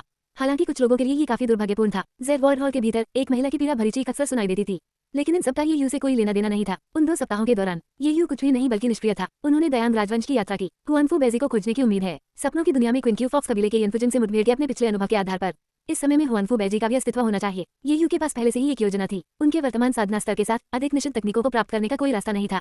इसके अलावा समय भी सीमित था। यदि हुआनफू बेजी उसकी सहायता कर सके तो यह एक अलग कहानी होगी। गयोन राजवंश की साम्राज्य के रूप में वह पूरे देश के संसाधनों को नियंत्रित कर सकती थी ताकि वह जो चाहे उसे ढूंढने में मदद कर सके। उस समय कोई भी गोली, निश्चित तकनीक या आध्यात्मिक कलाकृति, परिणाम चाहे जो भी हो, लेने के लिए उसका अधिकार होगा। इसके बारे में सोचकर ही वह उत्साहित हो गया। लेकिन जल्द ही ये यू को पता चला कि चीजें वैसी नहीं थी जैसी उसने कल्पना की थी। वर्तमान में दयांग राजवंश के सम्राट का नाम ये हाओयुआन था। एक हट्टा कट्टा अधेड़ उम्र आदमी। हुआनफू बेजी बिल्कुल नहीं, क्या चल रहा था? ये हाओयुआन का नाम इतना परिचित क्यों लगता है? कुछ देर सोचने के बाद आखिरकार ये यू को याद आ गया कि यह सम्राट कौन था। ये हाओयुआन, ये कुलियां के पिता, दयाओंग राजवंश में 3 पीढ़ी पहले का सम्राट। क्या उसे मरना नहीं चाहिए था? वह अब भी सम्राट के रूप में कैसे शासन कर रहा था? ये यू ने वर्तमान समय रेखा की जांच शुरू की और जो उसने पाया वह चौंकाने वाला था। ये डेयोंग राजवंश का 879वां वर्ष था। इसका मतलब ये था कि ये कुलियां कभी भी 5 साल का बच्चा था और हुआनफू बेजी का अभी तक जन्म भी नहीं हुआ था। लानत है, तो सपनों की दुनिया की समय रेखा तय नहीं थी। ये यादृच्छिक था। यह महसूस करते हुए ये यू लगभग अपना दिमाग खो बैठा। उसकी सबसे तेज मार्ग योजना के लिए बहुत कुछ के पूरी तरह से ध्वस्त हो गया था। ये पूरी तरह से निराशाजनक था। ये यू ने आसमान की ओर देखा और गहरी आह भरी। तब फ्यूचर विज्ञापन। 22 साल की उम्र में ये यू दिव्य परिवर्तन क्षेत्र के प्रारंभिक चरण में पहुंच गया। पिछले कुछ वर्ष सुखद नहीं रहे। वह भूमि पर घूमता रहा और तेजी से घुसपैठ करने के लिए निषिद्ध तकनीकों की खोज करता रहा, लेकिन उसे एक भी नहीं मिला। आखिरकार निषिद्ध तकनीकें निषिद्ध थी क्योंकि उन्हें सील कर दिया गया था। वे पहले से ही दुर्लभ थे और प्रत्येक को प्रमुख परिवारों और संप्रदायों द्वारा सुरक्षित रूप से बंद कर दिया गया था। उनके बारे में पूछने पर केवल इनकार ही मिलेगा। इससे ये यू की प्रगति काफी धीमी हो रही थी। जहां तक 9 हेवेंस क्रिएशन बिल का सवाल है, नेसेंस और शिखर के बाद ये बेकार था। ये पूरी स्थिति परेशान करने वाली थी। एक दिन जब ये यू एक पर्वत शिखर पर बैठा था, उन्होंने विचार किया कि क्या उन्हें एक बड़े संप्रदाय में शामिल होना चाहिए, एक बुजुर्ग के रूप में पद लेना चाहिए और धीरे धीरे शक्तिशाली निषिद्ध तकनीकों की तलाश करनी चाहिए। उन्होंने पहले भी इस विचार पर विचार किया था, लेकिन समय का निवेश बहुत बढ़िया था। हालांकि इस बिंदु पर ऐसा लग रहा था कि कोई अन्य विकल्प नहीं था। जैसे ही ये यू सोच रहा था, उन्होंने महसूस किया कि एक शक्तिशाली आध्यात्मिक ऊर्जा तेजी से आ रही है। आगे देखते हुए उसने देखा, सफेद बाल और दाढ़ी वाला एक बुजुर्ग व्यक्ति काले कपड़े पहने एक घूंघट वाली टोपी के साथ, जिससे उनका चेहरा स्पष्ट हो रहा था, उसके सामने आया। बूढ़े आदमी ने ये यू को सिर से पांव तक स्कैन किया, फिर बेरुखी से पूछा, कुआंगर, क्या तुम्हें यकीन है कि यह वही है? काले वस्त्र पहने उस व्यक्ति ने नर्म स्त्री स्वर में उत्तर दिया, हाँ पिताजी, ये निश्चित रूप से वही है। उनकी बातचीत सुनकर ये यू को उलझन महसूस हुई। आप दोनों कौन हैं? क्या हम पहले मिल चुके हैं? शायद आपने मुझे कोई और समझ लिया है। अगर तुम धूल में भी मिल जाओगे तो भी मैं तुम्हें पहचान लूंगा। काले वस्त्र पहने उस व्यक्ति ने अचानक घूंघट उठाया, जिससे उसका नाजुक चेहरा सामने आ गया। स्त्रैण विशेषताओं वाली एक आकृति, फिर भी एक प्रमुख एडम हसेब सूरज की रोशनी में खड़ी थी। ये यू ने इस व्यक्ति का अध्ययन करते हुए थोड़ी सी भौहें चढ़ा ली, जब तक कि उसे एहसास नहीं हुआ। क्या ये वह अभागी आत्मा नहीं थी जिसका वर्षों पहले उससे सामना हुआ था? जी हाँ, यह उभरगी शख्स कोई और नहीं बल्कि जेडवर्ड हॉल का जियो फेकुन था। और उसके बगल में बुजुर्ग, क्या जियो फेकुन के पिता जेडवर्ड हॉल के संप्रदाय गुरु जियो मंदाओ थे? क्या मेरे सपनों में पत्नियां असली हैं? अध्याय 279। 4 साल पहले जब से जियो फेकुन की पक्षी गायब हो गई, वह पूरी तरह से पीड़ा में था और तुरंत अपने पिता संप्रदाय गुरु से मदद मांगने के लिए जेडवर्ड हॉल में लौट आया। ये खबर सुनकर जेडवर्ड हॉल के संप्रदाय गुरु जियो मंदाओ को लगा कि उनका बेटा मजाक कर रहा है। आखिरकार कोई पक्षी बिना किसी कारण के कैसे गायब हो सकता है? वह स्वयं हजारों वर्षों तक बिना किसी समस्या के जीवित रहे, उनका बेटा उनसे अलग क्यों होना चाहिए? लेकिन जब जियो मंदाओ ने जियो फेकुन को पाया और उसे झूठ बोलने के परिणामों का सामना करने के लिए तैयार किया, उसे अचानक एहसास हुआ पक्षी वास्तव में चला गया था। और इससे भी अधिक, जियो फेकुन का शरीर कुछ क्षेत्रों में स्पष्ट रूप से रूपांतरित हो रहा था। ये देखकर जियो मंदाओ पूरी तरह से अवाक रह गया। हजारों वर्षों की खेती और उसने कभी भी इस तरह की किसी चीज का सामना नहीं किया था। उनका बेटा बेटी में बदल रहा है। एक बूढ़े पिता के लिए यह अकल्पनीय सदमा था। जियो मंदाओ ने संकोच नहीं किया। उन्होंने तुरंत जेडवर्ड हॉल में सभी के साथ एक परिषद बैठक बुलाई। हालांकि संप्रदाय के गुरु के रूप में उन्हें अपना चेहरा बचाना था, इसलिए उन्होंने इसे अलग तरीके से कहा, ये दावा करते हुए कि यह एक दोस्त था जिसने अचानक अपना पक्षी खो दिया था और एक पुरुष से एक महिला में बदल गया था। क्या पहले किसी का इस तरह से सामना हुआ है? सभी बुजुर्गों ने गुस्से से सिर हिलाया। जियो मंदाओ अभी अधिक हैरान था। ये किसी ने नहीं देखा। सचमुच इस पूरी स्थिति ने सामान्य ज्ञान की अवहेलना की। एक बुजुर्ग ने कहा, संप्रदाय गुरु, यह एक अत्यंत दुर्लभ तकनीक या दैवीय क्षमता हो सकती है। क्या आपके मित्र ने शायद किसी को नाराज किया है जो उन्हें नहीं करना चाहिए था? इस टिप्पणी ने तुरंत जियो मंदाओ के संदेह को जन्म दिया। उन्होंने सभी को खारिज कर दिया और जियो फेकुन से सवाल करना शुरू कर दिया और पूछा कि क्या उन्होंने हाल ही में किसी को नाराज किया है। कुछ देर सोचने के बाद जियो फेकुन को ये यू की मनोरंजक मुस्कान याद आई। पूरे दिन वो लगन से खेती कर रहा था, केवल अचानक आवेग के कारण उस रात जिया मिंकाई के साथ बाहर चला गया। एकमात्र अजनबी जिसका उससे सामना हुआ वह ये यू था, और ये यू ने संदिग्ध व्यवहार किया था। जब जियो फेकुन ने सब कुछ समझाया तो जियो मंदाओ के चेहरे पर उदासी छा गई और उन्होंने उसे थप्पड़ मार दिया। मैं स्पष्ट कर दूं, यहाँ आंशिक रूप से आपकी गलती है। यदि आप संप्रदाय में बने रहते और साधना पर ध्यान केंद्रित करते तो ऐसा नहीं होता। जियो फेकुन कमजोर होकर जमीन पर लेटे हुए दयनीयता से बुदबुदाया, पिताजी, आपको उसे ढूंढना ही होगा। शायद वो मुझे वापस लौटा सके। अंतिम शब्द एक दर्द भरी चीख के साथ समाप्त हुआ। जियो फेकुन के लिए उनके शरीर का परिवर्तन शारीरिक और मानसिक रूप से कष्टदायी था। खुद को धीरे धीरे एक महिला में बदलते हुए देखना, यह मन और शरीर दोनों पर अत्याचार था। जियो मंदाओ को निराशा की लहर महसूस हुई। उसका बेटा हर दिन एक महिला की तरह दिखता था और वह उसे पीटना चाहता था, लेकिन डर था कि अगर वह ऐसा करेगा तो अजीब आवाजें निकाल सकता है। वह क्या करे? वह हताश था। अगले कुछ वर्षों के लिए जियो मंदाओ ने ये यू की खोज में जियो फेकुन के साथ उत्तरी उजाड़ महाद्वीप की यात्रा करने के अलावा और कुछ नहीं किया। आखिरकार आज उन्होंने उसे ढूंढ लिया। सामने खड़े ये यू को देख रहा हूँ। जियो मंदाओ क्रोध से भर गया। क्यों? यह आदमी अभी भी सामान्य क्यों था, जबकि उसका बेटा एक महिला में बदल रहा था?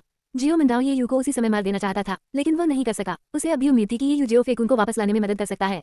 अपने गुस्से को दबाते हुए उन्होंने कहा, मुझे परवाह नहीं है कि तुम कौन हो, मेरे बेटे को वापस लौटा दो और बाकी सब माफ कर दिया जाएगा। ये यू हंसा। क्या वह आपकी बेटी नहीं है? आप इस बात पर जोर क्यों देते हैं कि यह आपका बेटा है? क्या आप बेटा पैदा करने के लिए इतने बेताब हैं? जियो मंदाओ गुस्से से कांप उठा। ये टिप्पणी उस व्यक्ति के लिए बहुत बड़ा अपमान थी जिसका कभी एक बेटा था। जियो फेकुन ने अपने कूल्हों पर हाथ रखते हुए ऊंची आवाज में कहा, बकवास, यह आप ही हैं जिसने मुझे इसमें बदल दिया है। फिर उसे तुरंत अपनी गलती का एहसास हुआ और उसने अपना मुंह ढक लिया। अरे नहीं, उसकी हरकतें और लहजा और भी स्त्रीयोचित होता जा रहा था। ये क्रोधित करने वाला था, लेकिन असली समस्या तो यही शरीर था। सबसे पहले ये पूरी तरह से एक महिला के रूप में परिवर्तित हो रहा था, लेकिन आधे महीने बाद लापता पक्षी वापस आ गया, लेकिन उन्होंने फिर भी महिला विशेषताएं बरकरार रखी। यह आधा पुरुष आधा स्त्री शरीर, ये जियो फेकुन के लिए यातनापूर्ण था और उसने इसे अपने पिता जियो मंदाओ को समझाने की हिम्मत नहीं की। उसके लिए ये यू उसकी आखिरी उम्मीद बन गई थी। चाहे ये सच हो या झूठ, उसके पास कोई विकल्प नहीं था।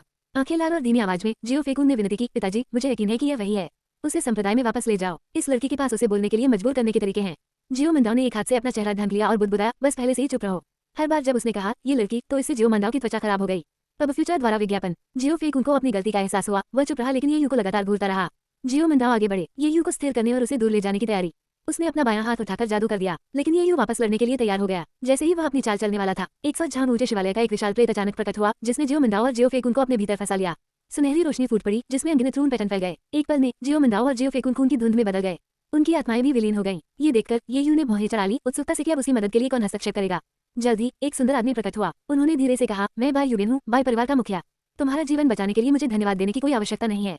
तुम्हारे साधना स्तर को देखते हुए तुम मेरे परिवार में एक सम्मानित बुजुर्ग के रूप में क्यों नहीं शामिल हो जाते। ये यू थोड़ा मुस्कुराया और पूछा, तुम्हारा असली उद्देश्य क्या है। मुझे संदेह है कि मैं इतना महत्वपूर्ण हूँ कि कोई मुझे भर्ती करने के लिए एक शक्तिशाली कृषक को मार सके। ये यू बोला नहीं था। उसे विश्वास नहीं हो रहा था कि कोई स्वर्ग से ऐसा उपहार गिराएगा। हालांकि वह जियो मंदाओ के बारे में ज्यादा नहीं जानता था, लेकिन वह स्पष्ट रूप से देर से एकीकरण चरण में था। ऐसी शक्ति के साथ वह उत्तरी उजाड़ महाद्वीप में एक प्रमुख व्यक्ति होना चाहिए। फिर भी ये यू की प्रदर्शित शक्ति केवल प्रारंभिक दैवीय परिवर्तन चरण में थी। एक दिव्य परिवर्तन कल्टीवेटर को भर्ती करने के लिए एक इंटीग्रेशन स्टेज कल्टीवेटर को मारना, कोई भी इतना मूर्ख नहीं होगा। इस प्रकार ये यू ने सूक्ष्मता से अपनी उंगलियां घुमाई और किसी भी क्षण अपनी विशाल दिमागी तलवार को छोड़ने के लिए तैयार हो गया। बाई यूबेन हंसी, खुश हुई। आप काफी सतर्क हैं, है ना। ईमानदारी से कहूं तो मेरे बाई परिवार का जेड वर्ड हॉल के साथ खून का झगड़ा है। कई वर्षों से मैं जियो मंदाओ को मारना चाहता था। एक बार जब वह मर जाएगा, जेड वर्ड हॉल कोई खतरा पैदा नहीं करेगा। दुर्भाग्य से वो और मैं समान ताकत के हैं और उसकी अपनी चालें हैं। अगर हम लड़े तो परिणाम निश्चित होगा। यदि आप उसका सारा ध्यान आकर्षित नहीं करते, मैं उसे इतनी आसानी से नहीं मार पाता। तो मैं तुम्हें एक भाग्यशाली आकर्षण के रूप में देखता हूँ। यही कारण है कि मैं तुम्हें भर्ती करना चाहता हूँ। क्या मेरे सपनों में पत्नियां असली हैं? अध्याय 280। अंत में ये यू बाई परिवार में शामिल होने के लिए सहमत हो गया, केवल इसलिए कि बाई यूबेन ने वादा किया था कि वंशुआन क्लिफ के बाई परिवार में शामिल होकर ये यू को दाव प्रबुद्धता मंडप के भीतर सभी तकनीकों तक प्रतिबंधित पहुंच प्राप्त होगी। वंशुआन क्लिफ बाई फैमिली के नाम ने तुरंत ये यू के दिमाग में यादें ताजा कर दी। उत्तरी उजाड़ महाद्वीप के पिछले सपने में ये यू ने एक बार दयांग राजवंश को संप्रदायों को रोनने का आदेश दिया था। उस समय उन्होंने कुछ बड़े कृषक परिवारों को भी खत्म करने पर विचार किया था। वंशुआन क्लिफ बाई परिवार उनके संभावित लक्ष्यों की सूची में था, लेकिन उन संप्रदायों को कुचलने के बाद ये यू ऊपर चढ़ने की तैयारी कर रहा था, इसलिए वह कृषक परिवारों के पीछे नहीं गया था। हालांकि वह अभी भी बाई परिवार के बारे में थोड़ा बहुत जानता था। ये कृषक परिवार लगभग 10,000 वर्षों से स्थापित था। इसने कई उच्च स्तरीय कृषकों को जन्म दिया था जो क्लेश चरण तक पहुंच गए थे। हालांकि कोई भी आरोहण चरण तक नहीं पहुंच पाया था। परिवार की दीर्घकालिक विरासत निर्विवाद थी। इस बात की अच्छी संभावना थी कि उनके पास निश्चित तकनीकें थी। ये यू के लिए यह एक प्रबल प्रलोभन था। इसके अलावा बाई यूबेन असाधारण रूप से उदार थी। खेती की दुनिया में संप्रदायों और परिवारों ने अपनी तकनीकों की सख्ती से रक्षा की। यहाँ तक कि उच्च स्थिति वाले बुजुर्गों को भी कुछ तकनीकों तक पहुंचने के लिए योगदान बिंदुओं का आदान प्रदान करने की आवश्यकता होती है। लेकिन बाई यूबेन परिवार की सभी तकनीकों तक प्रतिबंधित पहुंच प्रदान करने को तैयार थी। इसने अकेले ही उन्हें परिवार के मुखियाओं और संप्रदाय के गुरुओं के बीच खड़ा कर दिया। ऐसी शर्तों के साथ ये यू कैसे मना कर सकता था। कुछ घंटों बाद ये यू बाई यूबेन के साथ वांचुआन क्लिफ पर बाई परिवार की संपत्ति पर पहुंचे। एक प्राचीन कृषक परिवार के रूप में संपत्ति का अच्छी तरह से रखरखाव किया गया था। सभी इमारतों में आकर्षक प्राचीन सौंदर्य झलक रहा था जो आंखों को भा रहा था। बाई यूबेन ने ये यू को एक बुजुर्ग का जेड टोकन भेंट किया और मूल लाभ और कर्तव्य समझाने लगे, लेकिन ये यू के पास इसके लिए थोड़ा धैर्य था। संक्षेप में उसे स्वीकार करने के बाद उन्होंने दाव ज्ञानोदय मंडप के स्थान के बारे में पूछा। बाई यूबेन की निगाहें थोड़ी उदास हो गईं। आखिरकार मैं परिवार का मुखिया हूँ और आप एक बुजुर्ग के रूप में अब बाई परिवार का हिस्सा हैं। क्या हमें थोड़ा बंधन में बंधने के लिए कुछ समय नहीं लेना चाहिए? क्या इतना अधीर होना जरूरी था? बेशक बाई यूबेन ने इन विचारों को व्यक्त नहीं किया। आखिरकार उसकी नजर में ये यू उसका लकी चार्म था। किसी भाग्यशाली आकर्षण को क्रोधित करने से उसका अपना भाग्य बर्बाद हो सकता है। एक बार उन्हें दाव ज्ञानोदय मंडप का सटीक स्थान प्राप्त हुआ। प्रवेश करने के लिए अपने बड़े टोकन का उपयोग करते हुए ये यू तुरंत आगे बढ़े। बाई परिवार की विरासत वास्तव में प्रभावशाली थी। मंडप में 3 मंजिलें थीं, जिनमें कम से कम 1000 तकनीकें थीं। एक आश्चर्यजनक संग्रह। ये यू ने कोई समय बर्बाद नहीं किया, सीधे उसकी खोज में लग गया। उनका लक्ष्य स्पष्ट था, निश्चित तकनीकें। जल्दी आसमान में अंधेरा छाने लगा और ये यू का मूड भी वैसा ही था। सच कहूं तो उन्होंने वंशुआन क्लिफ के बाई परिवार को ज्यादा महत्व दिया था। यहाँ एक भी वर्जित तकनीक नहीं थी। अधिकांश तकनीकें निम्न श्रेणी की थी, केवल कुछ मध्य श्रेणी की तकनीकें थी और उससे भी कम उच्च श्रेणी की तकनीकें थी। जहाँ तक स्वर्ग श्रेणी की तकनीकों का सवाल है, उनका कोई निशान नहीं था। ये यू ने आसमान की ओर देखा और आह भरी। क्या चल रहा था? क्या किसी निश्चित तकनीक को खोजना सचमुच इतना कठिन था? उनके पास अपरा पुनर्निर्देशन के लिए एक आदर्श स्वर्णिम प्रतिभा थी, लेकिन इसका उपयोग करने का कोई तरीका नहीं था। कितना अनिश्चित। तभी स्प्रिट चाय का एक कप उसकी ओर बढ़ाया गया। अपना सिर घुमाकर उसने देखा कि सफेद रेशमी पोशाक पहने एक मनमोहक सुंदर महिला उसके पास खड़ी है। रही, क्या आप किसी विशिष्ट तकनीक की तलाश में हैं? शायद मैं इसे ढूंढने में आपकी मदद कर सकूं। ये यू ने धीरे से पूछा, तुम कौन हो और मेरा नाम कैसे जानते हो? महिला धीरे से हंसी, मेरा नाम बाई निंगबिंग है और मैं यहाँ दाव ज्ञानोदय मंडप में एक शिष्या हूँ। जब आपने अपने बुजुर्ग टोकन का सत्यापन किया तो मैं वहाँ मौजूद था। उस पर आपका नाम था, इसलिए मैंने स्वाभाविक रूप से आपको पहचान लिया। मैंने यहाँ वर्षों से खेती की है और मैं अधिकांश तकनीकों से परिचित हूँ। अगर आप मुझे बताएं कि आप क्या ढूंढ रहे हैं तो मैं उसे ढूंढने में आपकी मदद कर सकता हूँ। ये यूं हंसे बिना नहीं रह सका। जल्दबाजी में उसे ये भी ध्यान नहीं रहा कि प्रवेश द्वार पर कौन खड़ा है। यह महिला वास्तव में मददगार लग रही थी। शायद वह वास्तव में उसकी सहायता कर सकती थी। तो ये यू ने कहा, मुझे कुछ निश्चित तकनीकों का अध्ययन करने में दिलचस्पी है, उनका सार निकालने और तकनीक का एक नया रूप बनाने की उम्मीद है। क्या दाव ज्ञानोदय मंडप में कोई है? यह उत्तर ये यू द्वारा सावधानीपूर्वक तैयार किया गया था। केवल निश्चित तकनीकों के बारे में पूछने से संदेह पैदा होगा, और यदि उसने दावा किया कि वह उनका अभ्यास करना चाहता है लेकिन कोई प्रतिक्रिया नहीं दिखाता है तो ये केवल और अधिक जांच को आमंत्रित करेगा। इसलिए उन्होंने पढ़ाई पर जोर दिया। वह देखना चाहता था, अभ्यास नहीं। बाई निंगबिंग ने झिझकते हुए सावधानी से पूछा, निश्चित तकनीकों को चरम शक्ति प्राप्त करने के लिए एक महत्वपूर्ण बलिदान की आवश्यकता होती है। उन्हें न देखना ही बेहतर है। ये सुनकर ये यू का दिल उछल पड़ा। ऐसा लग रहा था कि वास्तव में कोई था। गंभीर अभिव्यक्ति के साथ उन्होंने उत्तर दिया, मैं निश्चित तकनीकों के खतरों से अवगत हूँ, इसलिए मैं केवल अध्ययन करने की योजना बना रहा हूँ, अभ्यास करने की नहीं। निश्चिंत रहें। बहुत झिझक के बाद बाई निंबिन ये यू को दाव ज्ञानोदय मंडप की तीसरी मंजिल के एक कोने तक ले गई। उसने एक शेल्फ से धूल भरी तकनीक निकाली। शीर्षक मोटे अक्षरों में अंकित था, अर्थफीन सोल रॉ तकनीक। बाई निंबिन ने इसे ये यू को सौंप दिया। याद रखें, आपने केवल अध्ययन करने का वादा किया था, अभ्यास करने का नहीं। ये यू ने सहमति में सिर हिलाया। फिर कुछ पन्ने पलटे। ये वास्तव में एक निश्चित तकनीक थी जिसमें स्थायी शक्ति प्राप्त करने के लिए किसी की आत्मा के बलिदान की आवश्यकता होती थी। जितनी तेजी से आत्मा की बलि दी गई, उतनी ही अधिक शक्ति प्राप्त हुई। एक उत्कृष्ट तकनीक। ये बिल्कुल वही था जिसकी ये यू तलाश कर रहा था। उन्होंने बाई निंबिन को बार बार धन्यवाद दिया, लेकिन फिर एक महत्वपूर्ण सवाल दिमाग में आया। आप यहाँ सिर्फ एक शिष्य हैं, आपको कैसे पता चला कि एक निश्चित तकनीक कहाँ मिलेगी? जवाब में बाई निंबिन ने धीरे से कहा, बाई युबिन मेरा भाई है। यह मेरे परिवार का घर है। ये जानना कि मेरे अपने घर में क्या है, बिल्कुल सामान्य है ना? ये यू का मुंह थोड़ा हिल गया। उसे उम्मीद नहीं थी कि यह महिला परिवार के मुखिया की बहन होगी। उसकी पृष्ठभूमि को देखते हुए उसका ज्ञान बिल्कुल सही था। बाद में ये यू ने दाव प्रभु तथा मंडप छोड़ दिया। उसके जाने के कुछ समय बाद ही मंडप के दरवाजे कसकर बंद कर दिए गए। बाई युबिन की आकृति अचानक प्रकट हुई। बाई निंबिन के सामने एक घुटने पर झुकी हुई। मास्टर, मैंने जेड वर्ड हॉल पर कब्जा कर लिया है। यह जेड वर्ड बेल है। उसने अपना हाथ उठाया और अंगूठे के आकार की एक सुनहरी घंटी दिखाई। अभी आप इसे अपने पास रखें। मुझे इसमें कोई दिलचस्पी नहीं है, क्योंकि मुझे इससे भी अधिक दिलचस्प कोई मिल गया है। बाई निंबिन ने घंटी को नजरअंदाज कर दिया और ये यू की प्रस्थान करती हुई छवि को देखा। उसके चेहरे पर मुस्कान खिल रही थी। क्या मेरे सपनों में पत्नियां असली हैं? अध्याय 281। 80 वर्ष की आयु में ये यू सफलतापूर्वक क्लेश क्रॉसिंग क्षेत्र के प्रारंभिक चरण में पहुंच गया। इन पिछले दशकों में ये यू बाई परिवार में पूजा के बुजुर्ग के रूप में सेवा कर रहे हैं। उन्होंने बाई परिवार का उत्थान देखा। आसपास के सभी कृषक परिवारों पर उनका व्यापक प्रभुत्व। पूजा के बुजुर्ग के रूप में अपनी स्थिति के बावजूद ये यू ने कभी भी सीधे हस्तक्षेप नहीं किया। ऐसा नहीं था कि ये यू योगदान नहीं देना चाहता था, बल्कि बाई परिवार की संरक्षक बाई युबिन ने ये स्पष्ट करते हुए कहा कि उनके लकी चार्म के रूप में ये यू की उपस्थिति ही सम्मान पाने के लिए पर्याप्त थी। हस्तक्षेप करने के लिए अपने रास्ते से बाहर क्यों जाएं? इसके अलावा बाई परिवार की प्रत्येक जीत के बाद बाई युबिन उत्सुकता से ये यू के पास आती थी और अपनी सारी सफलता का श्रेय उन्हें अपना लकी चार्म मानती थी। चापलूसी लगातार जारी रही। भावनात्मक मूल्य चार्ट से बाहर था। ये यू मदद नहीं कर सका, लेकिन कुछ हद तक असहाय महसूस कर रहा था। ऐसा लग रहा था कि लकी चार्म का शीर्षक उन पर अटक गया था। लेकिन शायद यह इतना बुरा नहीं था। कम काम, अच्छा लाभ। और सबसे महत्वपूर्ण बात यह है कि बाई परिवार के पास निश्चित तकनीकों का एक विशाल संग्रह था। यही कारण था कि ये यू बना रहा। बाई मियाओ लिंग एक जिज्ञासु बच्चे की तरह थी। अक्सर ये यू की ओर से उपस्थित होकर पूछते हैं कि नई तकनीकों का निर्माण कैसे हो रहा है। हर बार ये यू जवाब देता कि प्रेरणा अभी तक नहीं मिली है। शायद कुछ और निश्चित तकनीकों का अध्ययन करने के बाद उसने इसे पाया होगा। उस समय बाई मियाओ लिंग संघर्ष करने का नाटक करते हुए कहती थी कि वो उसके अध्ययन के लिए और अधिक खोजने की कोशिश करेगी। कई दशकों के दौरान ये यू बाई मियाओ लिंग से 20 से अधिक निश्चित तकनीकें हासिल करने में कामयाब रहे। इतनी बड़ी संख्या, ये लगभग अविश्वसनीय था। ये समझना कठिन था कि एक ही कृषक परिवार के पास इतनी सारी निश्चित तकनीकें हो सकती हैं। लेकिन ये यू ने इसके बारे में बहुत गहराई से नहीं सोचा। आखिरकार खेती की दुनिया विशाल और आश्चर्यों से भरी है। शायद बाई परिवार के पास असाधारण रूप से अच्छी तरह से संरक्षित विरासत थी। ये यू के लिए निश्चित तकनीकें अपार शक्ति और महत्वपूर्ण लागत का प्रतिनिधित्व करती हैं। ये वास्तव में ये पहलू थे जिन्होंने उन्हें आकर्षित किया। अपने शत्रुओं को नष्ट करने के लिए उनके जीवन को बलिदान के रूप में उपयोग करना। पूरी तरह से आत्मनिर्भर। हालांकि पिछले कुछ वर्षों में ये यू सतर्क रहे। किसी भी निश्चित तकनीक का अभ्यास करने से पहले वह एकांत साधना के लिए पीछे हटने का बहाना बनाएगा। वास्तव में वह बलि के बकरे के रूप में एक दुर्भाग्यपूर्ण आत्मा को खोजने के लिए बाई परिवार के क्षेत्र से बहुत दूर जाएगा। ये स्वर्णिम प्रतिभा, आपदा पुनर्निर्देशन, दूसरों को इसके बारे में बताने के लिए बहुत शक्तिशाली थी, विशेषकर बाई परिवार। अन्यथा इससे गंभीर जटिलताएं पैदा हो सकती हैं। सौभाग्य से ये सभी वर्ष बिना किसी समस्या के शांतिपूर्ण ढंग से बीते।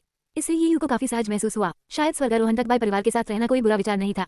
82 वर्ष की आयु में जब ये यू खेती कर रहे थे, बाई मियाओ लिंग उनके पास आए। ये यू ने मान लिया कि उसे एक नई निश्चित तकनीक मिल गई है। वह इस विचार से काफी प्रसन्न हुआ, लेकिन उन्हें आश्चर्य हुआ। बाई मियाओ लिंग उनके सामने बैठी परेशान दिख रही थी। ये यू इससे हैरान था। वह बाई मियाओ लिंग को 60 वर्षों से जानते थे और जब भी वे मिले वह हमेशा मुस्कुराती रहती थी। आज वह इतनी दुखी क्यों दिख रही थी? ये यू ने धीरे से पूछा, क्या कुछ गड़बड़ है? बाई मियाओ लिंग ने सीधे जवाब नहीं दिया, बल्कि पूछा, आप इतने सालों से बाई परिवार के साथ हैं, क्या आपके पास वास्तव में कोई अन्य विचार नहीं है? ये यू ने हंसते हुए कहा, मैं सिर्फ एक पूजा करने वाला बुजुर्ग हूँ। मेरे मन में क्या विचार हो सकते हैं? क्या अपने भाई को उखाड़ फेंको और खुद बाई परिवार पर कब्जा करो? यह एक हल्की फुल्की टिप्पणी थी, लेकिन बाई मियाओ लिंग गहरी सोच में पड़ गई। फिर अत्यंत गंभीरता के साथ उसने कहा, हम इसकी योजना बना सकते हैं। ये यू क्षण भर के लिए स्तब्ध रह गया। उसने उसके माथे को हल्के से थपथपाया। क्या तुम पागल हो? तुम किसी बाहरी व्यक्ति के साथ मिलकर अपने ही भाई के विरुद्ध षड्यंत्र रचना चाहते हो? बाई मियाओ लिंग निराश दिख रहे थे। धीमी आवाज में उसने कहा, मेरा भाई पागल हो गया है। वह मेरी शादी किसी दूसरे किसान परिवार में करना चाहता है। मुझे वह नहीं चाहिए। तो मैं पूछना चाहता हूँ, क्या सचमुच आपके मन में मेरे लिए कोई भावना नहीं है? आप मुझे अपने दाव साथी के रूप में क्यों नहीं लेना चाहते?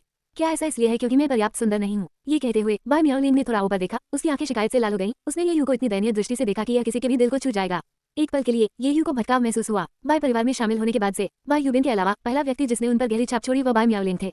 वर्षों भर हर बार ये यू ने दाव ज्ञानोदय मंडप का दौरा किया। उनके पास आध्यात्मिक चाय और फलों की कभी कमी नहीं थी और वे अनगिनत निश्चित तकनीकें उन्हें बाई मियाओ लिंग द्वारा व्यक्तिगत रूप से सौंपी गई थी। तब फ्यूचर द्वारा विज्ञापन। धीरे धीरे ये यू इस जीवन का आदी हो गया था। इससे भी अधिक वह बाई मियाओ लिंग को अपने साथ रखने का आदी हो गया था। कभी कभी जब आप कुछ होने वाले होते हैं तभी आपको उसके वास्तविक महत्व का एहसास होता है। ये यू की निगाहें दृढ़ हो गईं। वह खड़ा हुआ, बाई मियाओ लिंग का हाथ पकड़ लिया और कहा, अब से तुम मेरे दाव साथी बनोगे। मैं तुम्हारे भाई से बात करने के लिए तुम्हारे साथ जाऊंगा। अगर वह असहमत है तो हम भाग जाएंगे। ये सुनकर बाई मियाओ लिंग बहुत खुश थी। उसके होठों पर एक सुंदर मुस्कान थी। बाई परिवार के मुख्य हॉल में बाई युबिन उत्तरी बंजर भूमि से खुफिया रिपोर्टें पढ़ रही थी। ये यू अचानक अंदर आया और बाई मियाओ लिंग को अपने साथ खींच लिया। उन दोनों के चेहरे पर भाव थे, एक सख्त, दूसरा उत्साहित। बाई युबिन चकित थी। जैसे ही वह बोलने ही वाला था, ये यू सीधे मुद्दे पर आते हैं, अन्य परिवारों के साथ किसी भी विवाह गठबंधन को रद्द करें। मैं बाई मियाओलिंग को अपने दाव साथी के रूप में ले रहा हूँ। क्या आप सहमत हैं? बाई युबिन पूरी तरह से अवाक रह गई। विवाह गठबंधन? कौन सा विवाह गठबंधन? वह कहाँ से आया? उसने सहजता से बाई मियाओलिंग की ओर देखा, उम्मीद की कि वो समझा सकती है, लेकिन उसने केवल 3 शब्द कहे, इससे सहमत हूँ। अपने स्वामी के आदेश के अनुसार मना करने का कोई कारण नहीं था। बाई युबिन ने तुरंत उत्तर दिया, मैं सहमत हो सकती हूँ। मैं तुरंत विवाह गठबंधन रद्द कर दूंगी। इतनी त्वरित स्वीकृति ने येयू को भौहें चढ़ाने पर मजबूर कर दिया। क्या ये बहुत आसान था? क्या कोई पकड़ थी? बाई युबिन ने बाई मियाओलिंग की ओर देखा और तुरंत इनकार करते हुए कहा, कोई चालाकी कैसे हो सकती है? आप मेरी लकी चार्म हैं। बेशक मैं आपके परिवार में शामिल होने से रोमांचित होंगी। इसके अलावा चूंकि आप दोनों यहाँ एक साथ आए थे, इससे साबित होता है कि ये आपसी सहमति है। मुझे खलनायक की भूमिका क्यों निभानी चाहिए? ये स्पष्टीकरण सुनकर येयू ने सिर हिलाया। इसका कोई मतलब नहीं था। बाई मियाओलिंग बहुत खुश थी, बार बार बाई युबिन को धन्यवाद दे रही थी। फिर उसने सुझाव दिया, किसी भी देरी से बचने के लिए हम आज रात शादी क्यों नहीं करते? येयू अचंभित रह गया। क्या ये थोड़ा तेज नहीं था? दीदी, क्या ये कुछ ज्यादा ही जल्दबाजी नहीं है? बाई युबिन को भी लगा कि यह अचानक था। वह आपत्ति जताने ही वाला था, लेकिन बाई मियाओलिंग की आंखों में अचानक ठंडक देखकर उसने तुरंत अपनी धुन बदल दी। आज रात है, आइए इसे बाई परिवार के लिए एक भव्य उत्सव बनाएं। क्या मेरे सपनों में पत्नियां असली हैं? अध्याय 282। जैसे ही रात हुई, बाई परिवार की संपत्ति चमकीली रोशनी से जगमगा रही थी। परिवार के मुखिया की बहन की शादी सर्वोच्च प्राथमिकता थी। हर कोई गतिविधि में व्यस्त था। अपने दुल्हन कक्ष में बाई मियाओलिंग ने खुद को तैयार करना और सजाना पूरा कर लिया था। उसने दर्पण में अपना प्रतिबिंब देखा, उसके होठों पर एक संतुष्ट मुस्कान खेल रही थी। प्रकाश की एक चमक दिखाई दी और बाई युबिन की आकृति उसके पीछे साकार हुई। मास्टर, क्या आप सचमुच उस आदमी से शादी करने जा रहे हैं? बाई मियाओलिंग ने पीछे मुड़कर नहीं देखा और खुद को आईने में निहारना जारी रखा। क्यों नहीं? बाई युबिन ने एक पल के लिए भटकाव महसूस करते हुए अपना सिर थोड़ा ऊपर उठाया।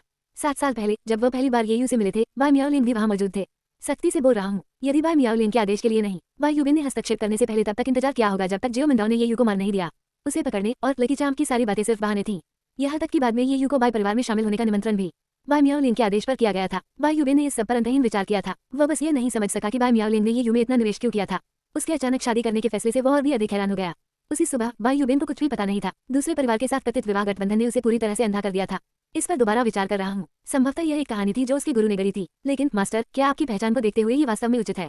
एक पल की झिझक के बाद बाई युबिन ने धीमी आवाज में पूछा, क्या मैं पूछ सकता हूँ क्यों? अपने बालों में कंघी करते हुए बाई मियाओलिंग का हाथ शांत हो गया।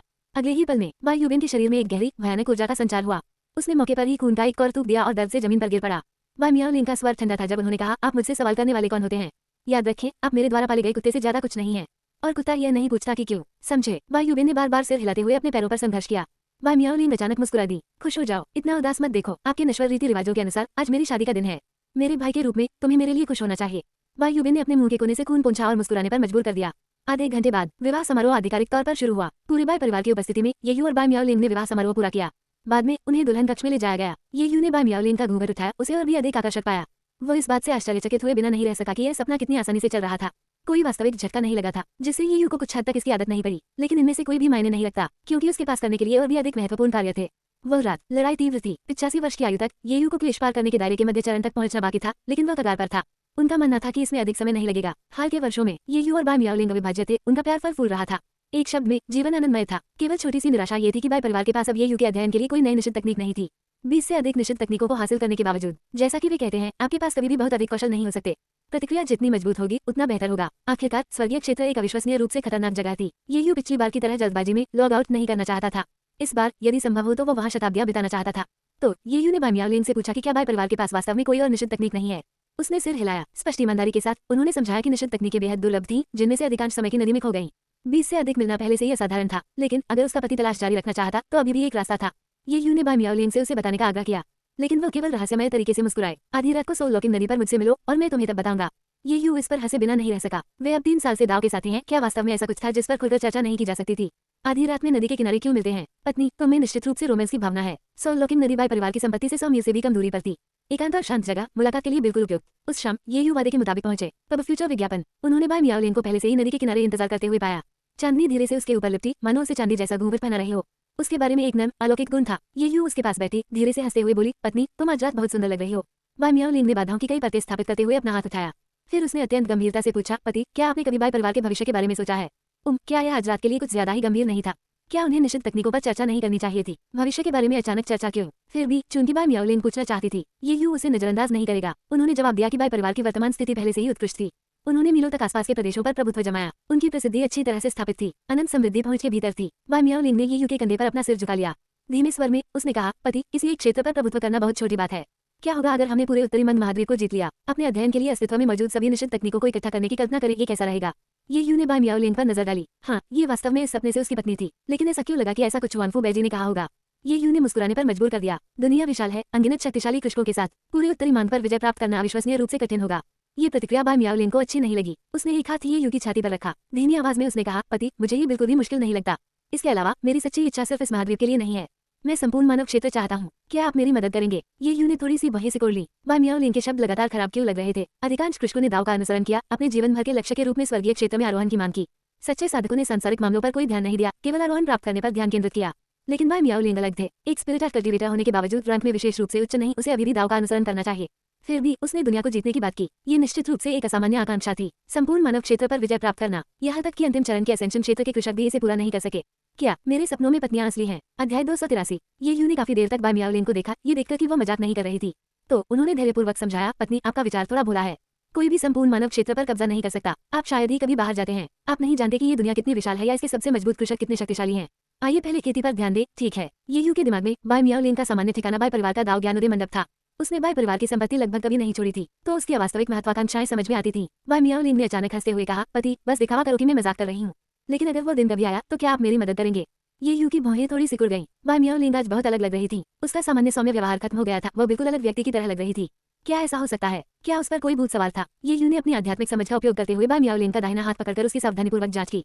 उन्होंने उसकी आत्मा को स्थिर पाया। कब्जे का कोई निशान नहीं था। फिर वह आज ऐसी अजीब बातें क्यों कह रही थी? बाय मियाओलिन ने ये यू के स्पर्श के प्रति कोई प्रतिरोध नहीं दिखाया। उसकी मुस्कान और भी अधिक स्पष्ट हो गई। पति, अगर हम ईमानदारी से बात करें तो कैसा रहेगा? सबसे पहले चलिए आपके बारे में बात करते हैं। पुनर्जन्म बलिदान तकनीक आपके अधिकार में होनी चाहिए, है ना? ये सुनकर ये यू की अभिव्यक्ति नाटकीय रूप से बदल गई। पुनर्जन्म बलिदान तकनीक एक निश्चित तकनीक थी जिसे येलो स्प्रिंग्स व्यू के पिछले संप्रदाय के गुरु मां जंडियन ने हासिल करने के लिए अपना जीवन जोखिम में डाला था। बाय मियाओलिन को इसके बारे में कैसे पता चला? ये यू तुरंत उत्सुक हो गया। बाय मियाओलिन ने फिर इस निश्चित तकनीक की उत्पत्ति की व्याख्या करना शुरू किया। पुनर्जन्म बलिदान तकनीक, जिसे मृत्यु योद्धा तकनीक के रूप में भी जाना जाता है, शी तेंड्यू नामक एक प्रसिद्ध दाव एकीकरण क्षेत्र कृषक द्वारा बनाया गया था। उनका इरादा शीघ्रता से शक्तिशाली मृत्यु योद्धाओं का एक समूह तैयार करना था।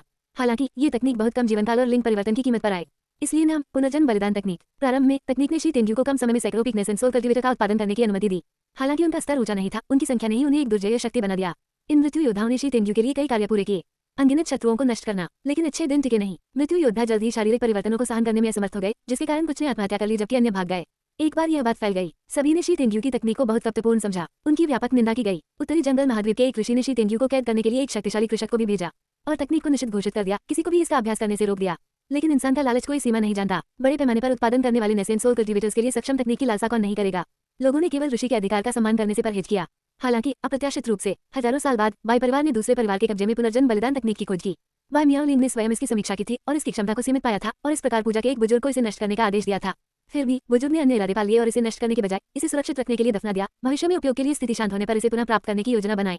ये दृश्य येलो स्प्रिंग्स व्यू के संप्रदाय गुरु और एक भटकते किसान मां जंडियन ने देखा था।